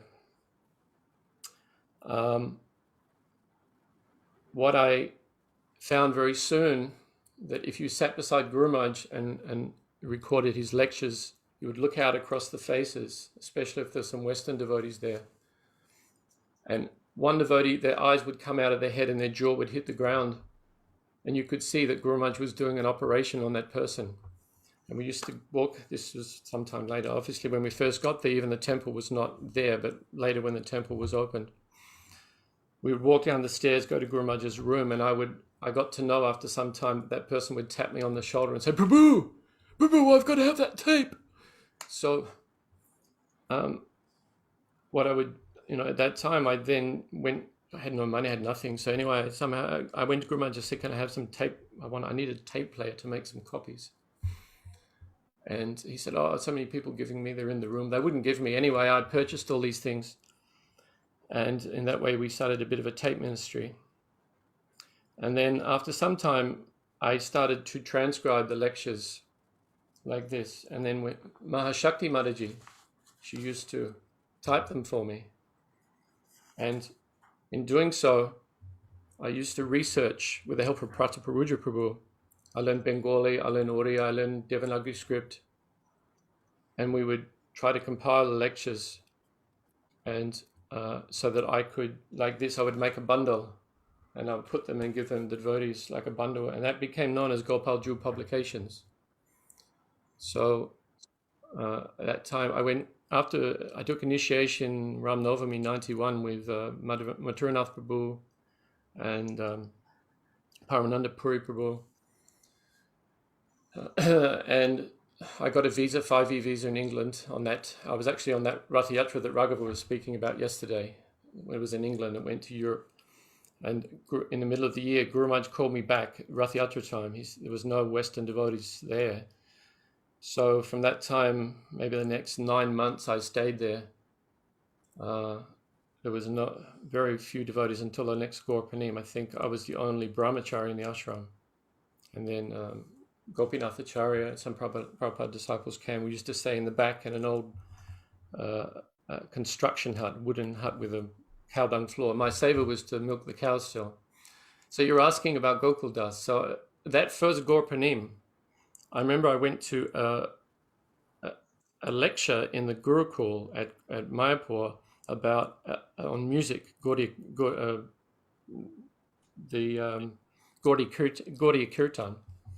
And I heard the story of Katurigram, the first Gour Panim festival, when the whole Panchatattva descended into the kirtan. I was very, very attracted. Narottam Das Thakur was leading that kirtan. And if you read Bhakti Ratnakar, the principal Madanga player in that kirtan was Gokul Das. So Narottam, he's a disciple of Narottam Das Thakur. So Guru Maharaj didn't know that. And I didn't know that. When Guru Maharaj initiated, he said, your name is Gokul Das, Das. So everybody's like, oh, Gokul Das, Das, what is this? So I went to Guru Maharaj after, I said, is it Gokul Das or Gokul Das Das? And Guru Maharaj said, no, Gokul Das Das. And then I went back and I had this little pamphlet from that lecture. And then there was this pastime and it was mentioning the name of Gokul Das. So I am the disciple of that. And also my seva was always with cows. So Gokul is... Anyway, Guru Maharaj knows everything. This is Guru Maharaj's perfection. And I had not told Guru Maharaj about that. And still to this day, that is my most beautiful... One day I want to be in that kirtan. So, how am I going for time? Well, we're over half an hour overtime right now. I just thinking, like, I was listening to the Tapasvi Maharaj, how he said that Guru Maharaj will make us very hard. I feel the experience of being in Bhubaneswar was just many, many trials. If you see, I don't know anything about blacksmiths, but I've seen. It's like they put the iron into the fire, they pull out the iron and then they beat it. And they put the iron back in the fire, they take it out and they beat it. I think this is my experience with Guru Maharaj. I don't know what I've become, but it's become very, very intense. These tests Guru Maharaj put us through. One time, many devotees probably know that Jagadish told Guru Maharaj that I kissed a girl. Guru Maharaj, put down his cane. He was beating me with his cane. Put the cane down and he slapped my face so hard. I went against the kitchen wall and was knocked out and fell on the ground. And Guru Maharaj said, I'm an old man. When I initiate my disciples, I expand myself into every one of you. And I'm an old man. Why should these lusty things come to me? So we've been hearing today about how we should know that Guru Maharaj is always present. He's present with us because he's in us. I know that when I travel with Srila Narayan Maharaj, I could sit in a corner and not say anything, and devotees would walk up to me and say, are you a disciple of Srila Govinda Maharaj? And I said, how do you know? He said, I don't, these devotees would say, I don't know, there's something about you. You have some gravity, this thing we are carrying with us that Guru Maharaj has put in us. So this is very intense. I wanted to go to that. I was thinking about Guru Maharaj's disappearance today, but I haven't got enough time to speak today. I heard the very beautiful glorification by Jayanti Mala today. And what she described was like so crystal clear. I think that was the last and most intense fire. I was thinking about Raghuv Pandit Prabhu, how everything was perfect. This embankment of separation was the culmination of the, I'm just a bongy guy. I just type up some letter. I used to give some papers, like I showed you. But then Raghuv Pandit came, and with his beautiful creativity and understanding everything, first we went and purchased a little computer that's still sitting there in Bali called Advaita Acharya, and the printer was called Sita Devi. And we began to type out these lectures. And these lectures, we had these piles of books in a little pink thing. I'm looking for it in my bookshelf here somewhere. But we would take the most incredible lectures that we picked the best. Or Raghuv Pandit. Raghuv Pandit is just a nectar hound. He would just pick up all the best nectar. And there was one lecture particularly I remember. Jagadish and I had been in Calcutta changing about 2 lakhs of rupees in some bodgy downtown market to bring back to Guru Maharaj, and we brought 2 devotees with us. And all the way back on the train, we were talking Guru Tattva. You should come and meet our Guru Maharaj. This was our activity, my activity anyway. I used to collect people and put them on trains and bring them to Bhubaneswar. And Guru Maharaj, the first day he spoke the verse, Sadai Mana Krishna Paravindayor, that and that was the source of all loving services, where Guru Maharaj was saying things like, and so Srimati Radharani is the source of all sorts of loving services to Krishna. So she is the original Guru Tattva. Only Radharani can give you the opportunity to serve Krishna. Without Radharani's mercy, there's no opportunity. Krishna is completely under Radha. He does not belong to anyone else but Radharani. So without Radharani's mercy, how can you get the opportunity to serve Krishna? Without Radharani, nobody is Guru. So this is our Guru Maharaj. And Raghava, I was thinking today as we compiled those incredible lectures he was speaking earlier, I saw from around the world on these verses, particularly on Chaitanya Charitamrita. Maharaj was speaking about who else was speaking? That Prabhu, who was doing the pujari, doing our Achandipika type thing, research. Yes, Maharaj. Yeah. So you imagine that and also Madhukar Prabhu, he was speaking this Ducky verse, this greed that Krishna had to taste the sweetness of Radharani's love. And Guru Maharaj was always speaking this Brahmana Gita. I spoke this philosophy the other day from Prem Sarovara, that Guru Maharaj spoke so many times.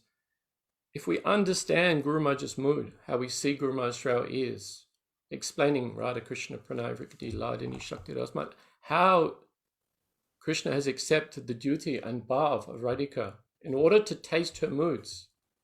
And then if you want to make him Krishna, how will he taste that? How do we get devotees to understand this? Guru Maharaj said in Singapore, the Singapore temple president, if you want to make Mahaprabhu Krishna by putting a peacock feather on his head, then you break his legs and make him curved in 3 places.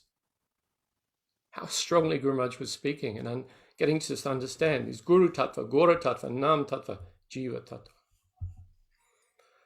So Guru Maharaj was telling us many times, as Srila Bhakti Siddhanta Saraswati Thakur and he left on his appearance day. He said, as he left early, I'm thinking I will also go. Actually, it was not my choice to take that car. I had taken a vow from the year before that I would not return. I would never go back to Mayapur. Guru Maharaj said, such a nasty place. How could Guru Maharaj talk like that about the Holy Dham? I couldn't tolerate it anymore. I saw the things that had happened in 95. I said, I won't go. But Guru Maharaj said, he called me to his room. Ananta Prabhu, the Pasri Maharaj had gone to Singapore. He said, we're going, you're taking the car. I will see you there. That is another. I think what Jayanti Mala said is, do you want me to speak more on this?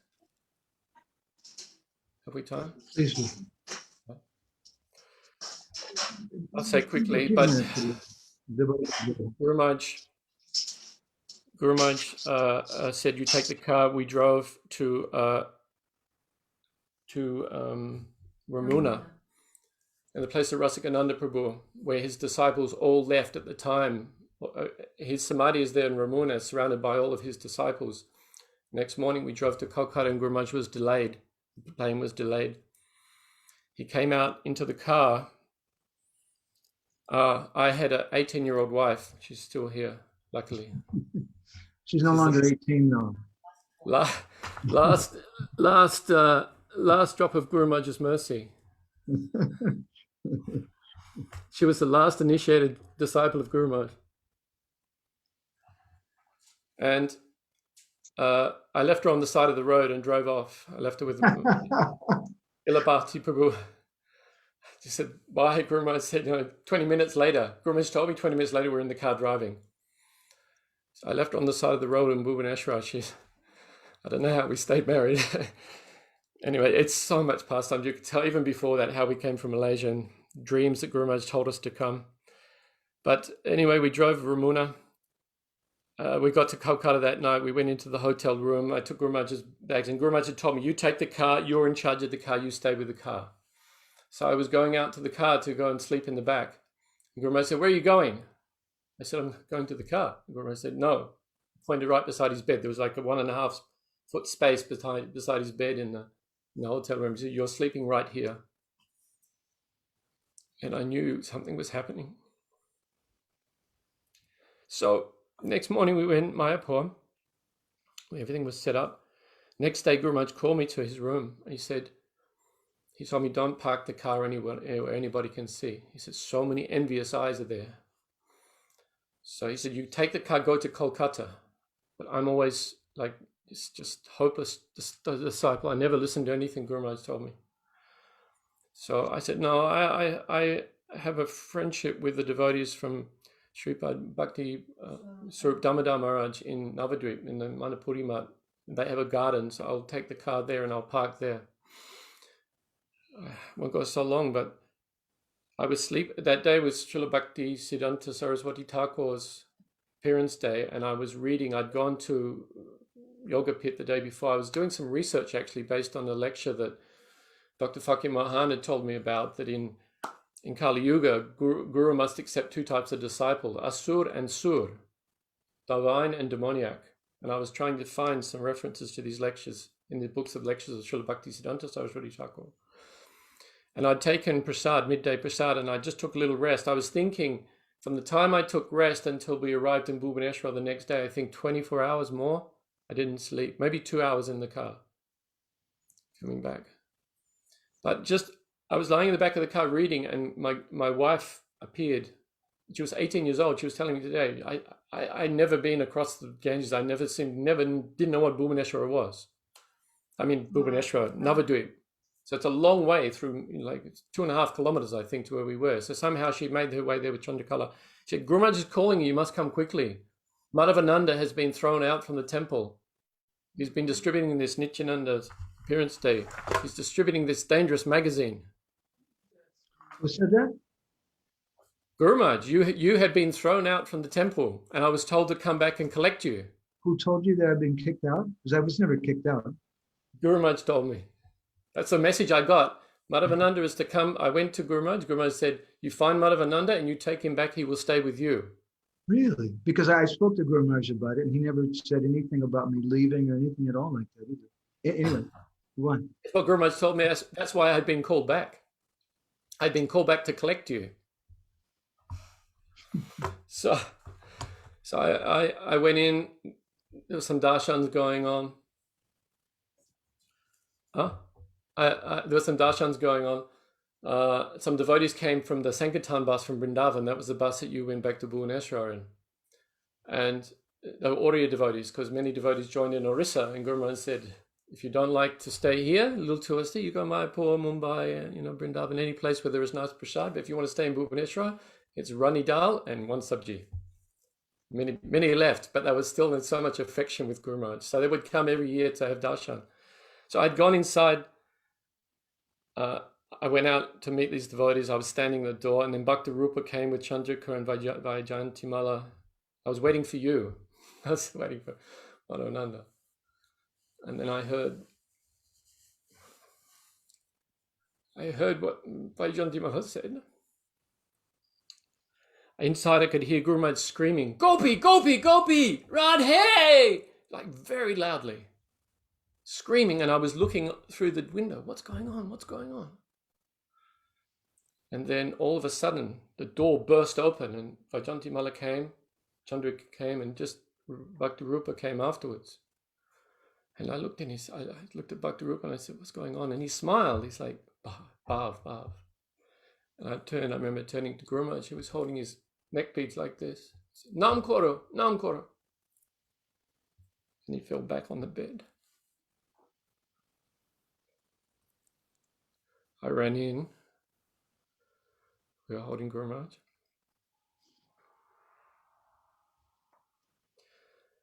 And then Atmaram Prabhu, some of the other devotees just said, go and get a doctor. So when Vajayantimala said that, by the time she had already reached bottom, Rasikananda and I were like jumping from like Hanuman down the stairs. We sprinted from the front gate to the doctor's post. I had some history. I spent my younger life as a lifeguard here in Australia and had trained quite high level. So I said, there was no doctor, everything was closed. I said, Rasikananda, you go to the front reception, I'll go back. And when I reached back, Guru Maharaj was lying on his back. There was so much foam coming from his mouth. Actually, what you spoke, somebody showed me some Shastra when we went back to Bhubaneswar, exactly how Vaishnav leaves. Every stage was there. Asta Sattvic Bhav was there, foam was coming. Even one sadhu said at Guru Maharaj's Viraha Mahotsav, I told Gaur Govinda Maharaj not to speak that katha. And you hear how Chandrika was calling Guru Maharaj. He said, another sadhu in Puri, because this particular katha is, we know it's from Guru Maharaj's, I shouldn't say, but from Orissa. So other Vaishnavas had left speaking this katha. And I was in my complete mundane mode, and I saw Guru Maharaj was unable to have a clear airway. So I rolled him on his side into recovery position, and I placed his arm beside him. And I took my left hand, and I began to wipe away the foam from his mouth. I put my left hand into his mouth, and Guru Maharaj bit my hand. So I took my hand out again. Then again, I put my hand in Guru Maharaj's bit. Afterwards, I had cuts in my hand. The second time, very clearly in my heart, Guru Maharaj said to me, get your hand out of my mouth, I'm leaving. Wow. So I held him.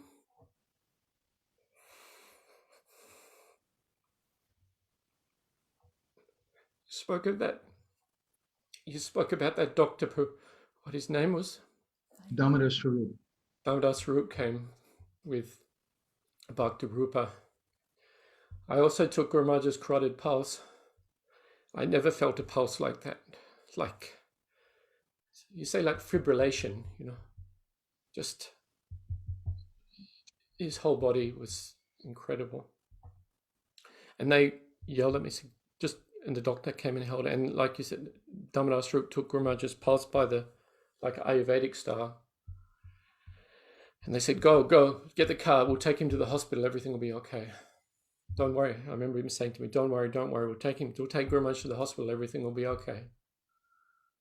So I ran, like you can imagine, out of my mind. Anupama said she doesn't know how she got to Navadvip that day. I don't know.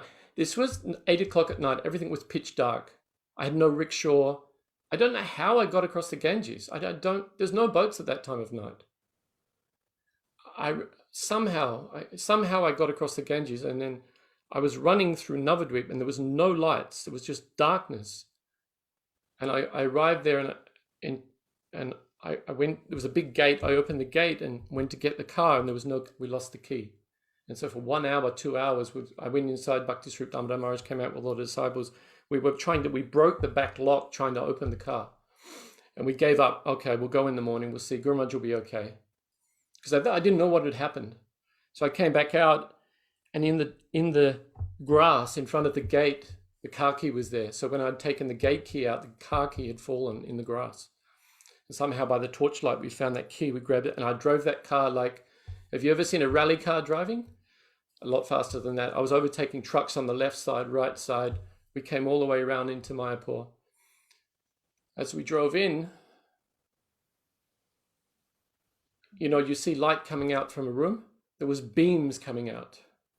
And when I walked in, I remember the first impression was like Vajanti Mala said, Guru Maharaj was like, if you see a great ocean, it was like completely peaceful. And Guru Maharaj was like porcelain. I'll finish with one story because I'm going too long. But why, after everything, they went to Guru Prabhupada's Samadhi. Ashram Maharaj, Govinda Bhakkata Prabhu came back from Srila Bhakti Puri Maharaj, and he said, Srila Puri Maharaj has said that we should give him Samadhi here in Mayapur. And I just said, forget it. We're putting Guru Maharaj in the car, we're going back to Bhubaneswar. So that's on me. And I want to say one thing, because I know a lot of devotees have thought about this, that maybe Guru Maharaj should be here, maybe Guru Maharaj should be there. You should understand this is Guru Maharaj. It is his intention. He is where he wants to be.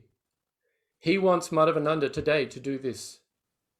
Everything is happening by his. Don't think that we make. I want Guru Maharaj to be in in Gadagiri, maybe. I don't care.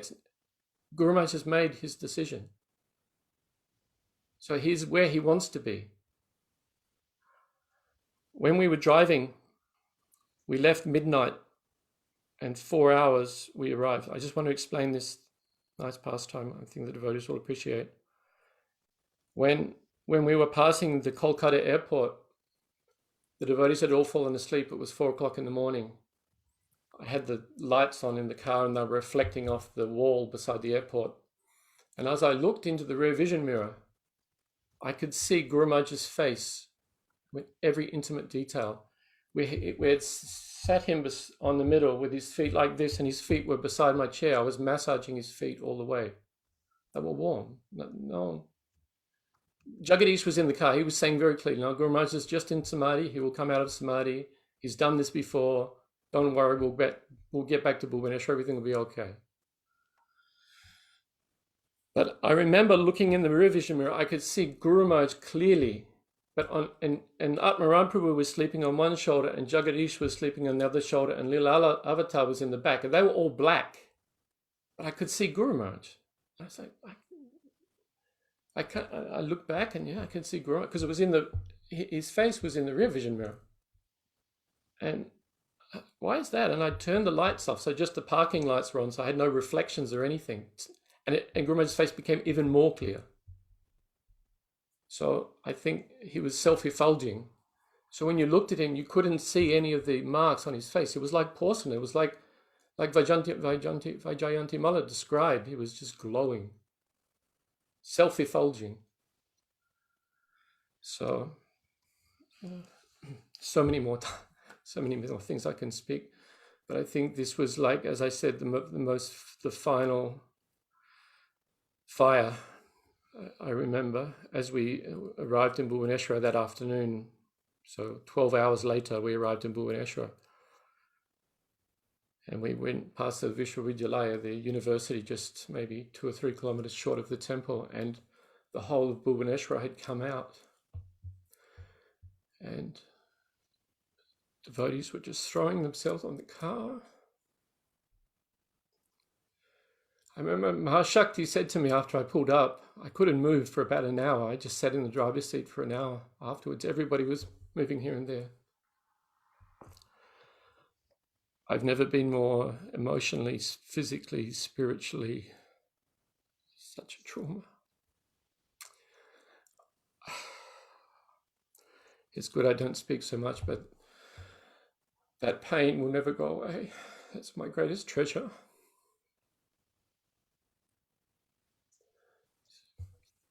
I'm going to leave it there. Jai Vishnupada, Jai Srila Gour Govinda Swami Gurudev.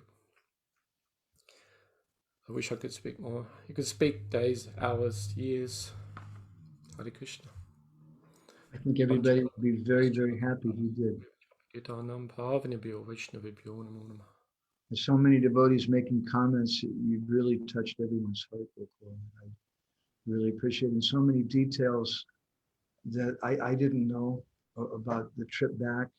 I heard something about you losing the key and some vague things, but thank you so much for sharing all this. I just can't say enough. I think what Vajayanti Mala, I think next to this operation we should do. It's actually a momentous Leela. There's so much. You could speak days and days and days. I mean, I'm listening and I'm here. I was thinking how, you said, can I speak 10 minutes? I don't think I could even do a pranam mantra in 10 minutes when you think about Guru Maharaj.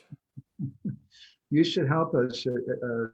Parthasarathi Maharaj keeps pushing me that I should expand. I should make another edition of When Good Fortune Arises and make it bigger. I have some ideas after hearing these wonderful accounts from you tonight. It's so hard to touch. I can't imagine what that journey must have been like. Thank you so much, Gokul. I really, really appreciate it. Gokul, please come and visit us sometime in Puri. I don't see you enough. We have a nice private personal place. I like small, intimate Sundays. I would love to spend some time with you sometime. I can't believe it's 25 years later. That's a quarter of a century. Yeah. My children have all grown up and left me. I think my wife wants to, but I keep hanging on.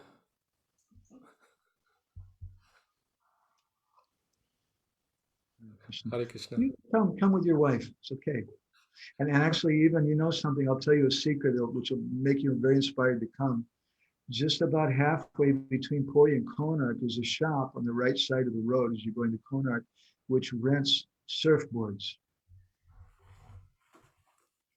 Now you're talking. You just have to appeal to my sense gratificatory nature.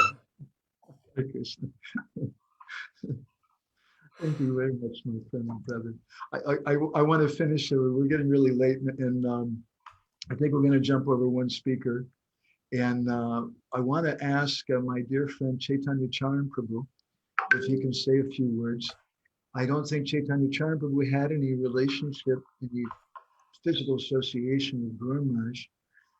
But I asked him to speak tonight because he's such a very, very thoughtful person. You may see his publication, Spiritual Scientist, and he's written many, many books. One of the things I like about him a whole lot is he always gets in trouble because he's such a thinker and he's thinking out of the box. So some people say he's not bona fide.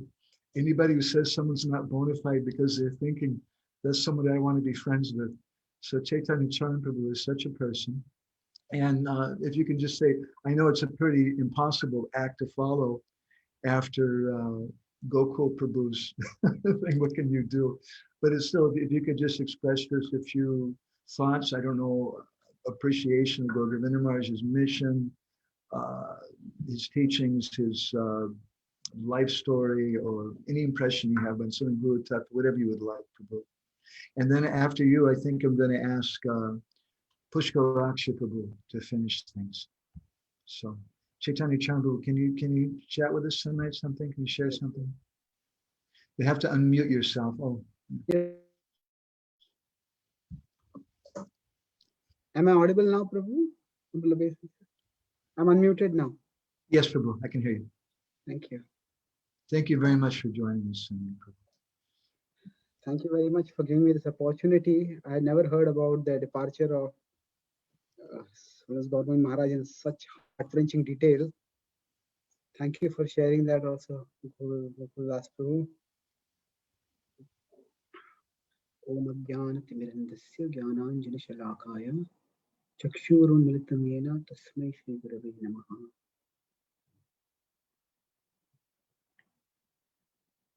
Actually, Gokul Prabhu has in many ways demonstrated through his speech what I wanted to speak. Actually, I have been studying both the history of ISKCON and the history of religious organizations in general.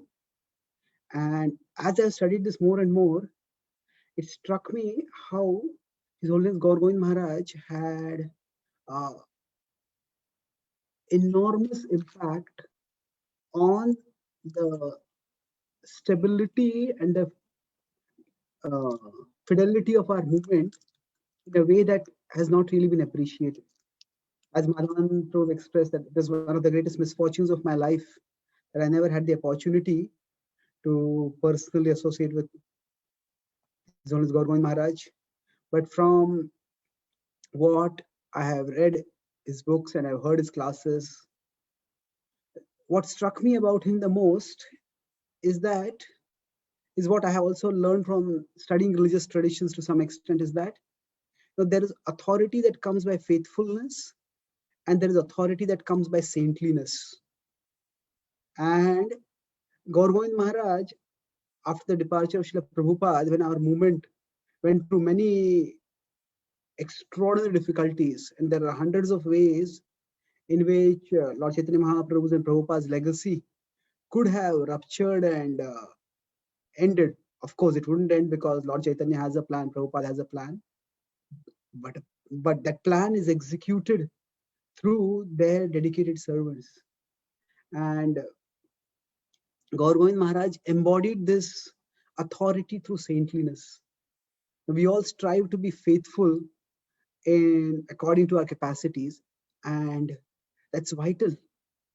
However, nothing gives potency and vibrancy to a bhakti, to a tradition as the example of saintliness. And Gour Govind Maharaj embodied that through his talks, through his personal example, and through his mission. Not only was his saintliness is manifested in the dedication through which he translated Prabhupada's books into Oriya, and through the temple he built, and the faith he has given to so many devotees by his example, by his teachings, and what he continues to give on. Srila Prabhupada, one of his we could say long time aspirations was that he get dedicated Indian followers. And Prabhupada lamented at times, it was one of Prabhupada's, you could say, sorrows, that he traveled in India for 40 years, but he never got any dedicated followers. And among the few dedicated Indian followers at that time, not many, initially before he went to America, but when he came back, the way Prabhupada had enormous impact in India in terms of attracting people to commit and become life members is extraordinary. But in terms of dedicated followers, the few followers that Srila Prabhupada attracted, among them His Holiness Gour Govind Maharaj is arguably the foremost.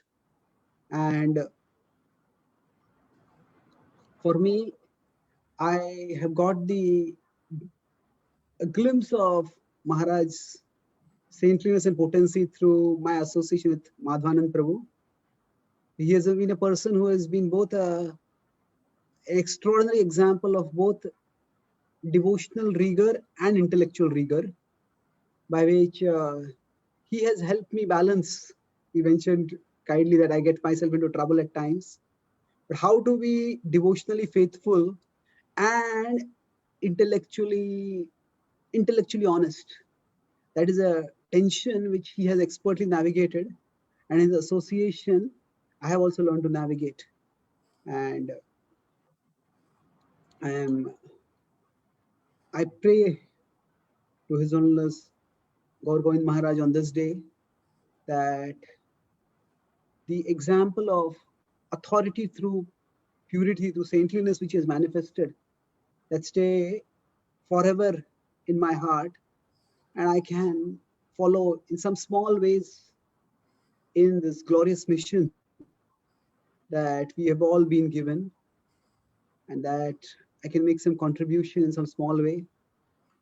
After hearing about Maharaj's exalted consciousness while departing from the world, that has reinforced my conviction about how at a time when our movement was in great difficulty, Maharaj embodied that saintliness which has given so many devotees faith, and which continues through his books and through his writings that have been published to give faith, inspiration, and devotion to many devotees. And I hope to be one of those many hundreds and thousands of devotees who can be enriched by the ongoing legacy of His Holiness Govinda Maharaj. Thank you very much. His Holiness Govinda Maharaj ki jai. Thank you very much, Prabhuji. Very succinct and very nice.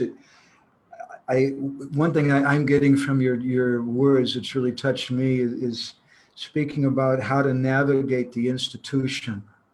And this, for me, is one of the great treasures I got from Gour Maharaj. And different devotees will naturally see things in different ways. And I'm not going to try to argue that this particular vision is the best vision. But I personally, after visiting many different sanghas, Babajis and Gaudiya Math and different Vaishnavas, I see the same kind of problems that we have in ISKCON everywhere else. There's problems everywhere. But a very special thing that I personally have tried to imbibe from my Gour Maharaj is a way to see both those things. Once someone asked him, do we have to see our GBC as our guru? And Gour Maharaj said, no. Did you choose your guru? We respect our GBC, we respect our temple president in an institutional way so that the mission can go on. But I choose who my guru is. Another anecdote which we shared with you not so long ago, I want to just mention with the devotees. Sainin Prabhu's son once protested to Gour Maharaj. He said, Gour Maharaj, I can't live in the temple. I just can't tolerate this. And Gour Maharaj looked at him and he said, Are Baba, how long will you go on living in kindergarten? And I found that very profound, because kindergarten's important. He's not dismissing that it's all useless, it's important. But who's going to live forever in kindergarten? At some point, we should graduate from the school, and then we have an alma mater, then we may help the mission of the school and things going on, but we have to live our own lives. And Gour Maharaj, in that sense, to me, gave me a vision of the institution, its relevance, and the relevance of the temples. And aside from that, the mission of Chaitanya Mahaprabhu and the mission of our Guru Vargas. So thank you very much, Chaitanya Chan. Would you want to make any further comments after what I just said? Thank you for adding to that. It's a very beautiful example of, I know you had mentioned to me about the kindergarten, and that in no way is minimizing the institution, but recognizing that ultimately our connection with Krishna is our responsibility. That is something which you have yourself expertly navigated, and always carving out your own intellectual and devotional space, while also maintaining excellent relationships with practically all the spiritual leaders of our movement. So I strive to, in some small way, follow in your footsteps. Thank you for your guidance and that special realization to add. Thank you. Thank you for your thoughtfulness, Prabhuji. I hope you come visit us again. It was very special having you Sunday. There's some very special scholarly projects coming up with us. I'd like to talk with you about sometime. We'll be very interested. Thank you. So we have another very special devotee here. We have many special devotees here, but there's one person I'd scheduled, and he very kindly offered not to speak, but I'd like to call on him. Is he still here? And that's Amarendra Prabhu. Okay.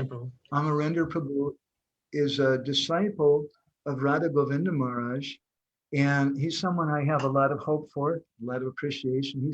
You may not have heard his name, but you will hear his name. He has many videos on YouTube, and he has like tens of thousands of hits. He's a very, very popular speaker. He's a very, very special personality. Because of his youth, sometimes devotees, old folks like myself, become envious, I think. And they give him a bit of a hard time because he's just so incredibly brilliant in Sanskrit and Bengali, in singing and shlokas and Vaishnava culture. He's really imbibed so much from his Guru Maharaj. And he's another person who's a great thinker and a dear friend. And I wanted to ask Amarendra Prabhu, I feel terrible just giving a little bit of time to such amazing speakers. I remember once we went to a home program in the Dallas area, and the devotees there told me that Amarendra Prabhu had given a class there before. He started at like 6 o'clock at night or 7 o'clock at night, I think. And the class finished at 4 o'clock in the morning because he likes to speak and he has so very much to say. So Amarendra Prabhu, I would really value if you could share with us a few impressions of our revered spiritual master in a philosophical way, or whatever way you're inspired. Thank you very much for being with us tonight. Okay, you're unmuted already. Thank you. Thank you. Thank you, dear Madhavananda Prabhu, for kindly having me over. Is my voice audible? Yes, Prabhu. Okay. I will, in the interest of time, keep my Mangalacharana very short. Gurave Gaura Chandraya Radhikaya Tadalaye Krishnaya Krishna Bhaktaya Tadbhaktaya Namo Namaha. I feel in Sanskrit there is a saying, Na shobhate sabha madhye hamsa madhye bako yatha. That people like me are actually like crows or cranes in the assembly of swans. So when I see this Zoom platform at this point, I'm still wondering why it's not exploding because of so much rasa and so much spiritual intensity and experience that's there on this Sangha. I was actually 4 years old when Srila Gour Govinda Maharaj left this world, 1996. So I have, my eyes have never been fortunate to see that form and be the recipient of his glance. But I just want to, in a couple of minutes, mention my coming in contact with Srila Gour Govinda Maharaj's Vani. My parents are disciples of His Holiness Bhakti Swarup Damodar Maharaj. And in one room conversation, Srila Bhakti Swarup Damodar Maharaj spoke about his senior godbrother, Srila Gour Govinda Maharaj. And I was very fascinated to know more about Srila Gour Govinda Maharaj. So I asked my aunt to tell me more. And she did, and she was the one who gifted me and gave me the book on Gopal Jiu. And when I started reading the book, I found out that it was Srila Gour Govinda Maharaj who was given the name Braja Bandhu. I really like that name of Krishna, the friend of everyone in Braj. My mother read out the book to me, and then the desire to go to Bhubaneswar rose in my heart. My father was very kind to take me to Bhubaneswar. And what really struck me was, at a time when there was total chaos about Guru Tattva, in a generation where there was not proper understanding about Guru Tattva was beaming through all three altars in the Bhubaneswar temple, because we had Nityananda Prabhu with Chaitanya Mahaprabhu as Guru Tattva. We had Balaram with Krishna as Krishna Balaram, Balaram as Guru Tattva, and then Baladev Prabhu with Jagannath, Subhadra Rani, and Sudarshan. So there was Nityananda Prabhu, Balaram, and Baladev, Guru Tattva beaming through all three altars. I found that to be very enlightening to see that how Srila Gour Govinda Maharaj had kept Guru with Gauranga and Guru with Krishna on all the altars. I got a white iPod at that time and downloaded all of Srila Gour Govinda Maharaj's audio classes. And it was fascinating because in our house, we didn't have internet at that time. So I would go into these shopping malls. I know I'm very guilty to say this on a public forum, but I used to go into these shopping malls where they used to have free internet, WiMAX. And I would go there only and only to download Srila Gour Govinda Maharaj's classes and connect to the internet and then download and then come home and hear them. And so much so that at nighttime, my mother used to come to see if I'm asleep, because my mother had the rule that I have to go to sleep early because I had to go to school next day. And I would say, yes, I'm going to sleep. And then I would have my earphones plugged to my ears, under the pillow and over a blanket with a white iPod, listening to Srila Gour Govinda Maharaj. And Srila Gour Govinda Maharaj's classes used to be like 2 hours, 2.5 hours, 3 hours, going from 8 o'clock in the morning up to noon.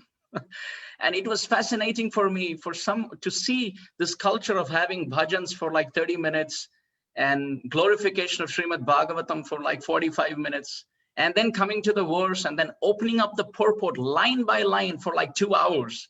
And then after that, the royal staircase conversations down the steps. So it was fascinating that someone had so much to speak about Krishna. Asakti-stad guna-khyane priti-stad vasati-sthale, as one of the symptoms of Bhava Bhakti. And then my mother used to come and check, and then I used to act as if I'm asleep while still having those earphones plugged to my ears. And then when I used to wake up at 5 o'clock in the morning, I used to tell my mother, I have to tell you very honestly, I slept very late last night. And this is what Srila Gour Govinda Maharaj was saying. So conceptions about Nityananda Prabhu as a volcano of love, conceptions of Sri Chaitanya Mahaprabhu being Bhakta Avatar, coming to taste so many beautiful things, like the whole concept of the green mango and the yellow mango. I had never heard of these things. How Chaitanya Mahaprabhu was the most juicy, most nectarian fruit of Godhead. Netrotsav, another beautiful concept that I heard only from Srila Gour Govinda Maharaj, that Chaitanya Mahaprabhu coming in front of Jagannath and the eyes meeting, eye-to-eye union. This was something that I had never thought of, never heard of. And another thing about Leela Purushottama, Maryada Purushottama, and Prema Purushottama. These terms, again, I heard from Srila Gour Govinda Maharaj in his tapes, and how wonderfully he would navigate from one chapter of one canto to another chapter of another canto with references, pulling off out of nowhere, and then singing Vaishnav bhajans and then quoting them, and also ripping off the disciples in the front row out of so much affection. I always saw affection of Guru Tattva coming. In fact, one last story before I wrap up. In Atlanta, one senior devotee was once mentioning that he was part of the Mayapur Gurukul, and Srila Gour Govinda Maharaj was his teacher. And he somehow, as a child, had this nature of being little frivolous. So he would make fun of Srila Gour Govinda Maharaj. He would make fun of Srila Gour Govinda Maharaj's accent and his way of talking and singing and walking and expressions and gestures. And Srila Gour Govinda Maharaj would tolerate because he was a kid. But then he mentioned to me something very sweet.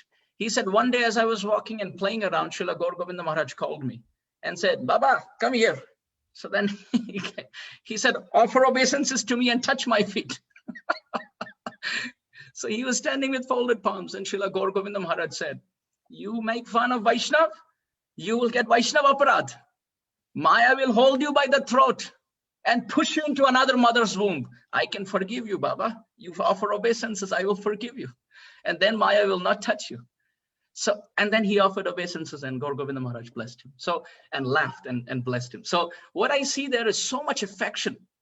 It's like a father teaching the child to offer obeisances to the mother, and the mother teaching the child to offer obeisances to the father, So it was Gour Govinda Maharaj's sweet mood.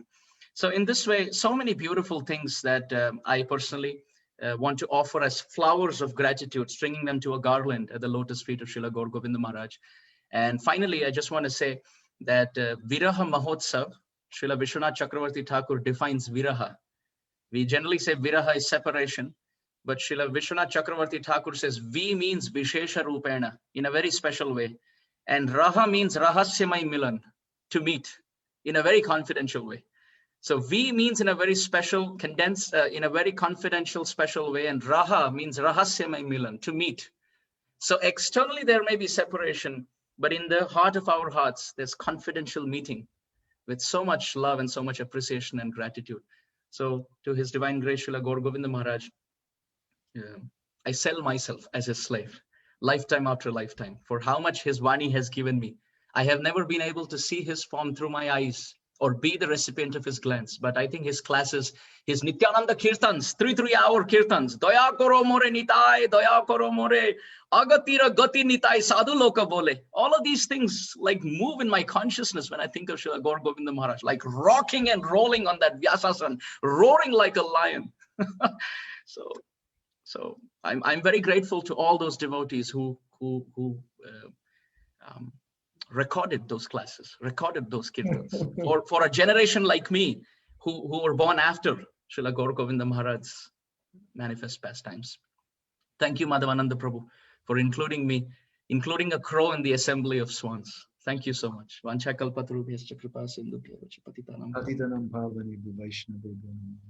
you so much, Amarendra Prabhu. You know, what I would like to do, I'd like to be able to have discussions. And especially I was watching while you were speaking, I was watching Gokul's face. Gokul, what do you think of Amarendra? Any comment? I think I just put a comment. I think he was actually there.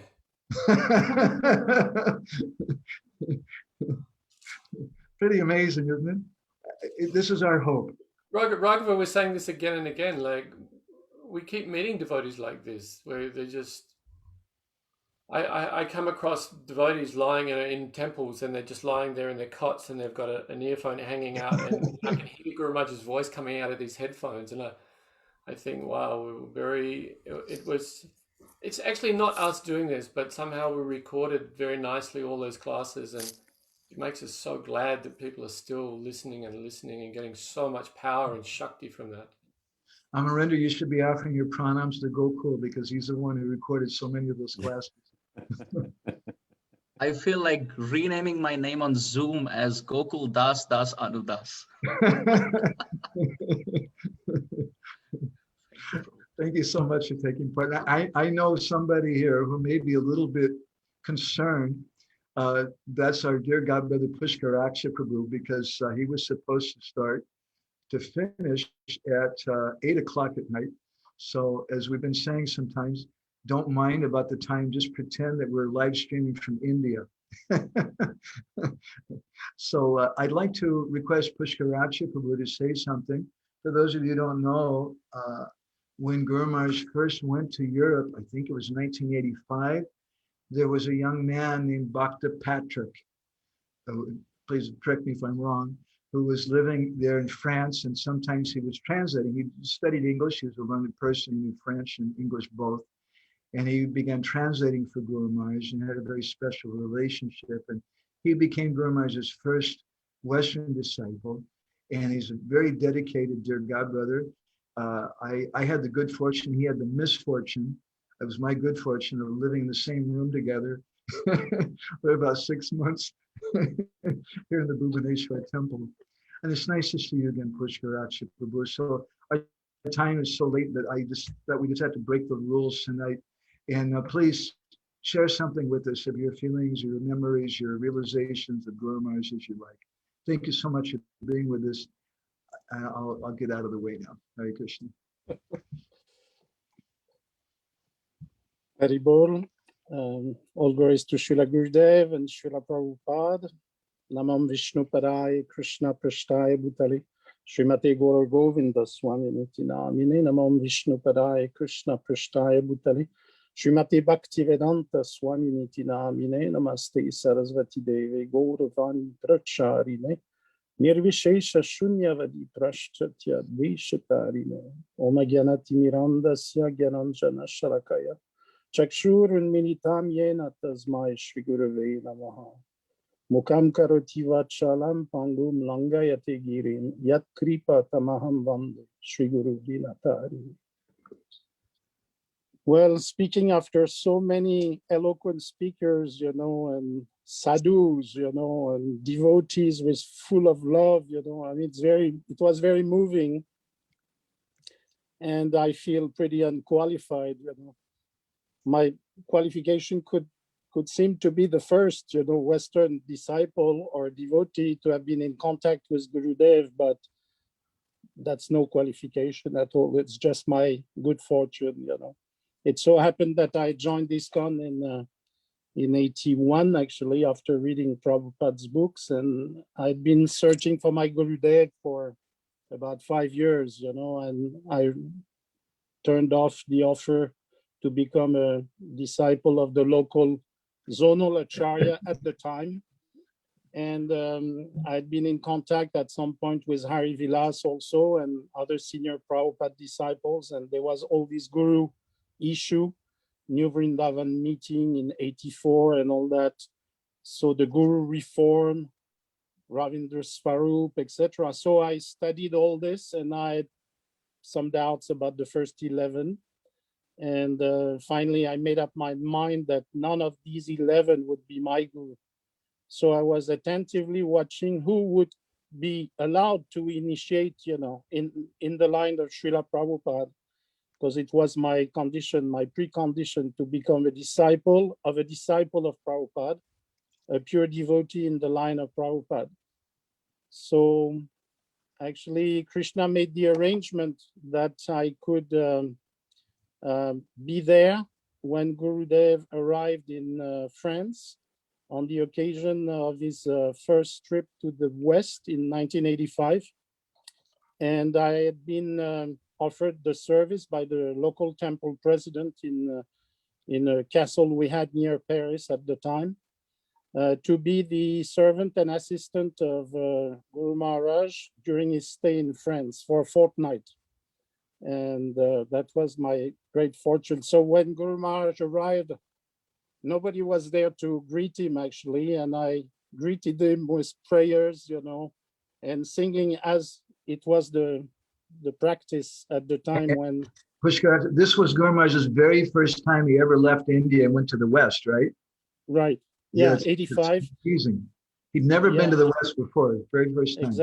Exactly. Actually, he was traveling with Vanamali Prabhu, who was a disciple of Jaipataka Maharaj, because Vanamali had the experience of having traveled abroad.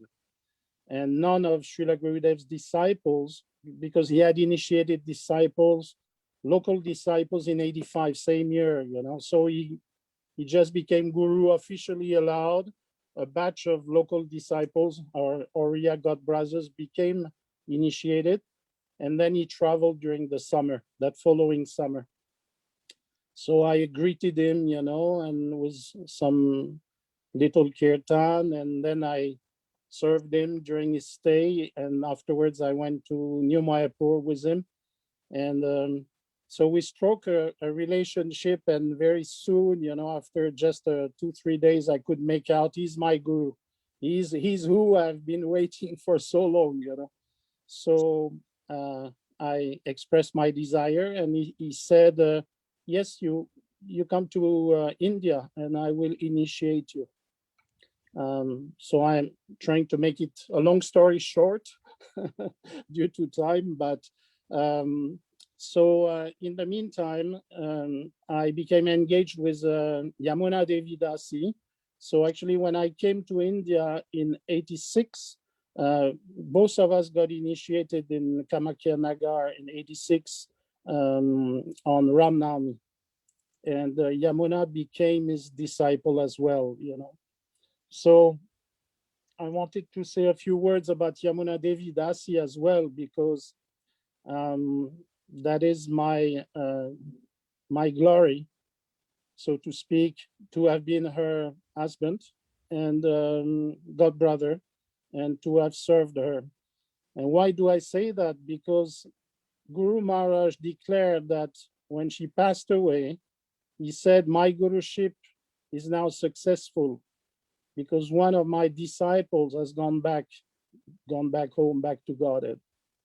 So in the line of Bhaktisiddhanta, he quoted, the same line, and it's a fact, this is another story, a long chapter, but how Yamuna Devi Dasi became a pure devotee. She had the darshan of Krishna a couple times. She had the darshan of Prabhupada, and Guru Maharaj commented, how she had a vision of the spiritual world, Radharani and the gopis, where she was going, how she was chanting the Maha Mantra. Even at night, she had the Maha Mantra, in her mind. This makes us think of Purushottam Tirtha Prabhu after offered obeisances to Gurudev, how he also had the Maha Mantra, permanently in his mind. So she had all the symptoms of a pure devotee, and at the time of her passing away, she had the name of Krishna on her lips, So that is very significant, that Guru Maharaj could monitor all this transition, of through the disease, through cancer, through the hardship, take care of his disciple, all the way to the ultimate success, you know. So we should be aware that it's possible, you know, and Guru Maharaj is a very qualified guru and guide for us to be successful, if not in this lifetime, you know, maybe in some future lifetime, but for sure, he has that potency. So actually in that regard, you know, when I was in Barcelona one year, I was acting as Gurudev's servant, and I asked that question to Guru Maharaj, whether we would meet again in some future lifetime for me, you know, to become his disciple again. And he said yes, you know. So we're not celebrating the appearance day of Guru Maharaj, but his disappearance day. And in that regard, I would like to say also that, of course, there were external circumstances that we are aware of as disciples, but there is also some internal reason that we may wish to consider, that actually Guru Maharaj was fully aware of when he would go. Even Gour narrated that he told him, take your hand out of my mouth, I'm leaving. So it's all pre-planned, you know. There's a Prabhupada disciple in France called Yagesh Prabhu, and he wanted to take a Brahminical initiation from Gurudev, and Gurudev told him, come, and I think it was 94, and he told Yagesh, this will be your last opportunity. And we know how he bade farewell to Gopal. There's also, some of you may be aware, I will mention it for, you know, for truth's sake, that Krishnadas Babaji told, I mean, it came to the ears of Mahesh Pandit that Krishnadas Babaji predicted that Gurudev would come back again, take birth, and be a very prominent spiritual teacher. So personally, I had an intuition in 95 when I wrote my Vyasa Puja offering that maybe Gurudev would soon leave, you know, and I didn't know why I had that intuition, but it came to me. And it so happened that he left the next year. So I think there's a plan also, you know, that Janme Janme Prabhu say, you know, life after life, he's our guru and he's our savior. So some of his disciples may not be as fortunate as Yamuna Devidasi to go back to the spiritual world at the end of this lifetime. But Guru Maharaj, you know, he's come from the spiritual world, actually. He's not a mortal, he's not an ordinary jiva, you know. He came from the spiritual world. That's my intimate understanding, you know. And that's why he's a pure devotee from birth as well, you know. So he's really Patita Pavan, and he's coming back to save us.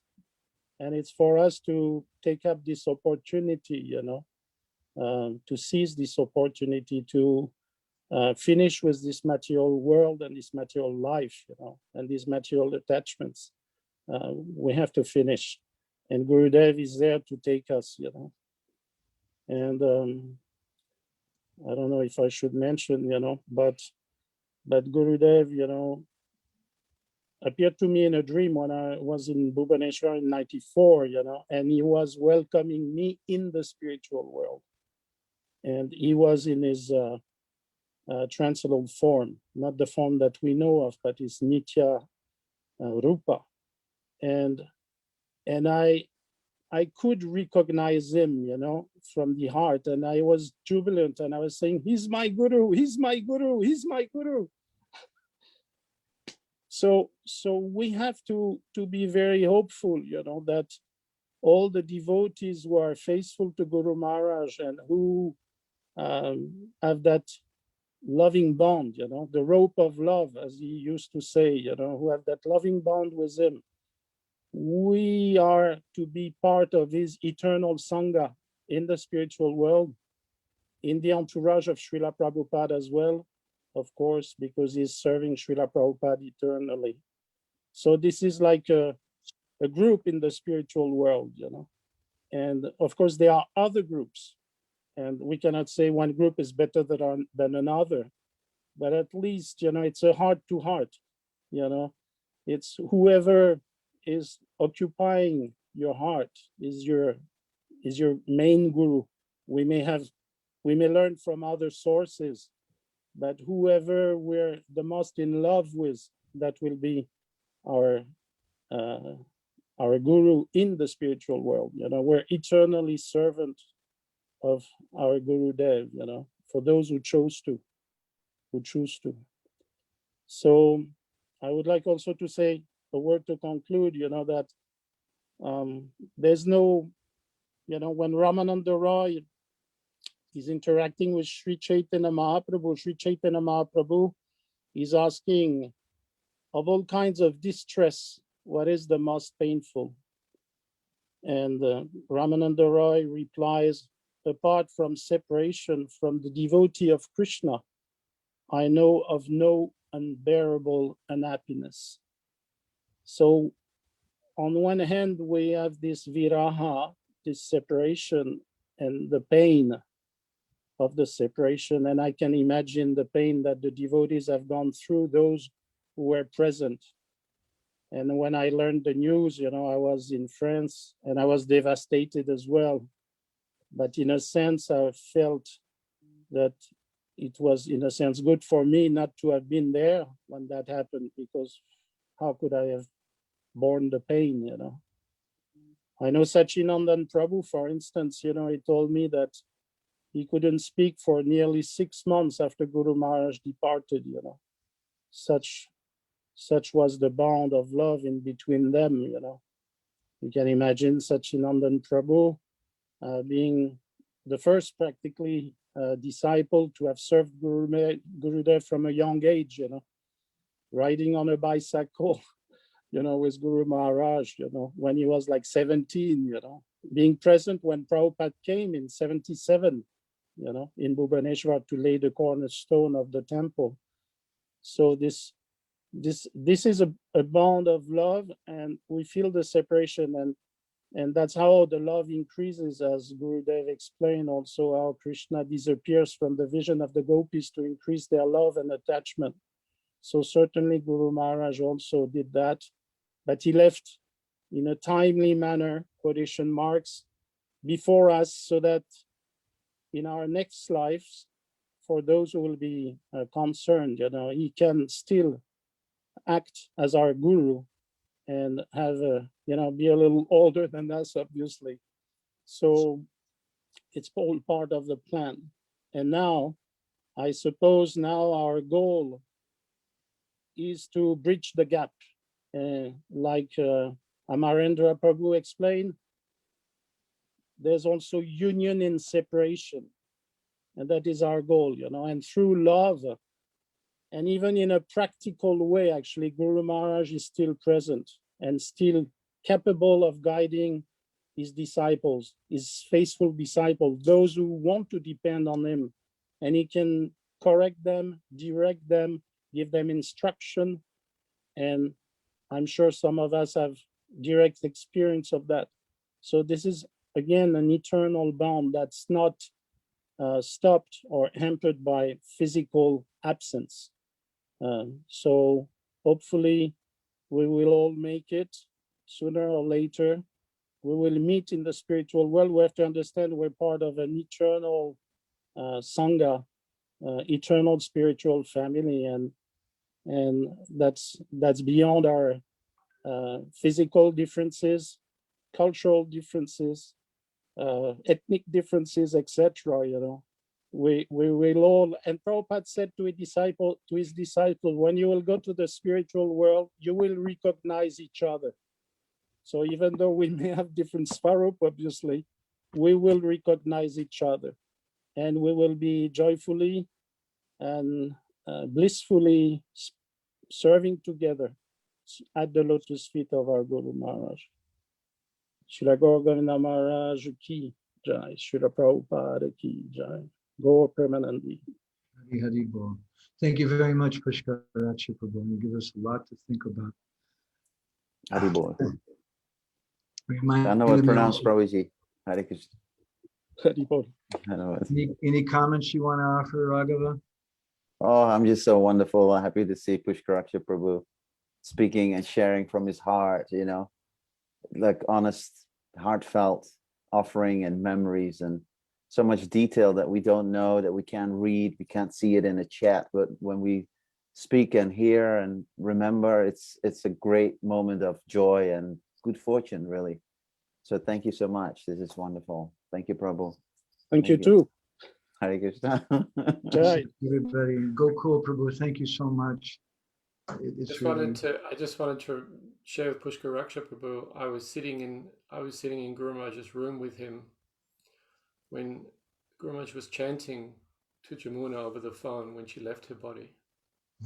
Oh, Jai. Wow. And Guru Maharaj came into the temple room the next morning and he spoke that now my guruship is successful. I have a disciple. Because I was having that doubt. Is it possible that we can go back?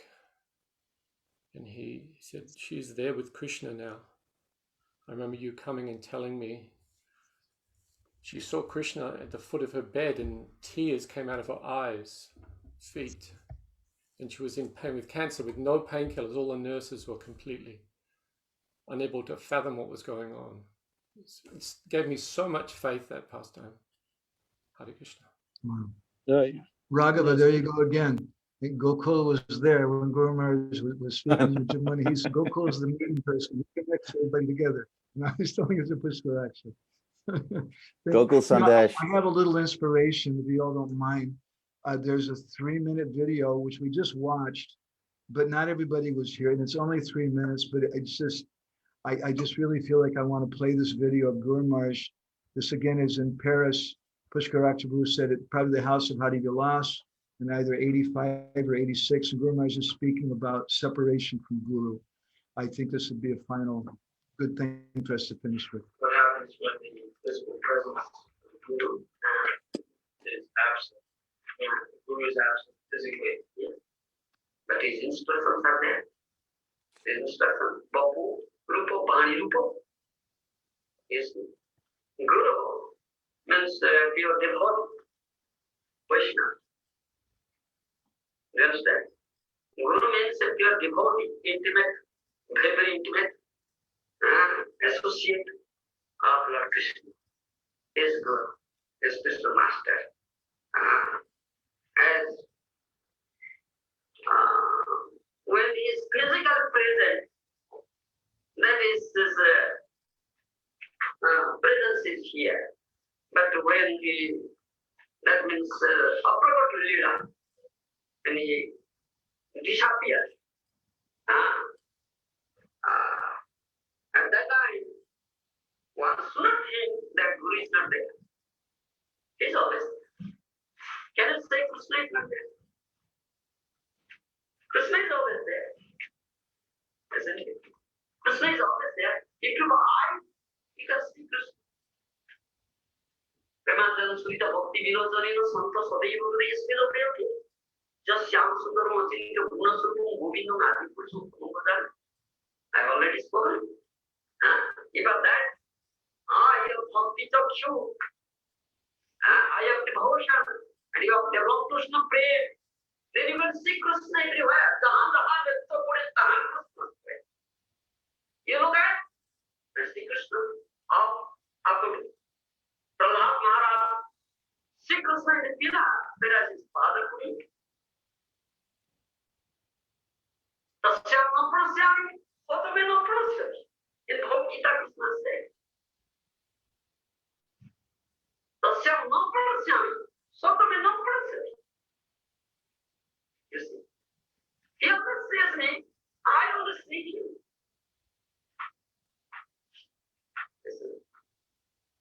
So, similarly, spiritual master is always there. You understand? Don't think that he is physically present. He is not there. He is there. He is always there. If a devil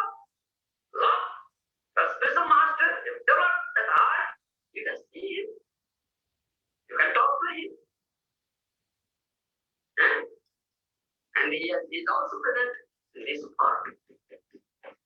Body, you understand? The instructions are there.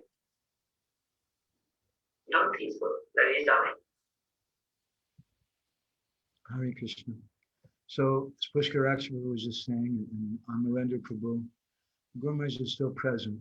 And one way that I personally feel I can meet Guru Maharaj again is by hearing from Gokul and Raghava and Vajrayantamala and Pushkaraksha and Raghunath Maharaj and so many different devotees. It's been a really wonderful thing. I want to thank everybody so very, very much for all of this. So we're going to go ahead and stop. If anybody's interested in watching these recordings, they're going to be on our Facebook page, and I'm also going to upload them onto YouTube. So any last comments from anybody here? Raghava, Gokul, Pushkaraksha? Okay. I would like to say that Gurudev is Trikalagya. He knows past, present, and future is bright for all of us. So let us keep our spirit up and cooperate together in the footsteps of our dear God brother Madhavananda Prabhu to expand the mission of our Gurudev. Thank you very much. That's a big statement. I feel a little humbled by that. The honest fact is that Guru Maharaj is expanding that, and sometimes he uses some useless person, but it's not our glory, it's Guru Maharaj. And I, especially things in front of Raghava and Gokul and wonderful things you've all done for Guru Maharaj, I'm really nothing. I just really hope, on this day, my last words, I want to ask Pushkaraksha Prabhu, my older god brother, Raghava Pandit, Gokul, and all the devotees here, please bless us. Let's have a sangha where we push on together for Gurudev. Thank you all so much. Srila Gurudev ki. Jai. Hari Hari Bol. Vansha Kalpa Darubhishcha. Kripasnavya Patitana Vaishnavyo Namo Namah. Nitai Gaur Pramanande Hari Bol.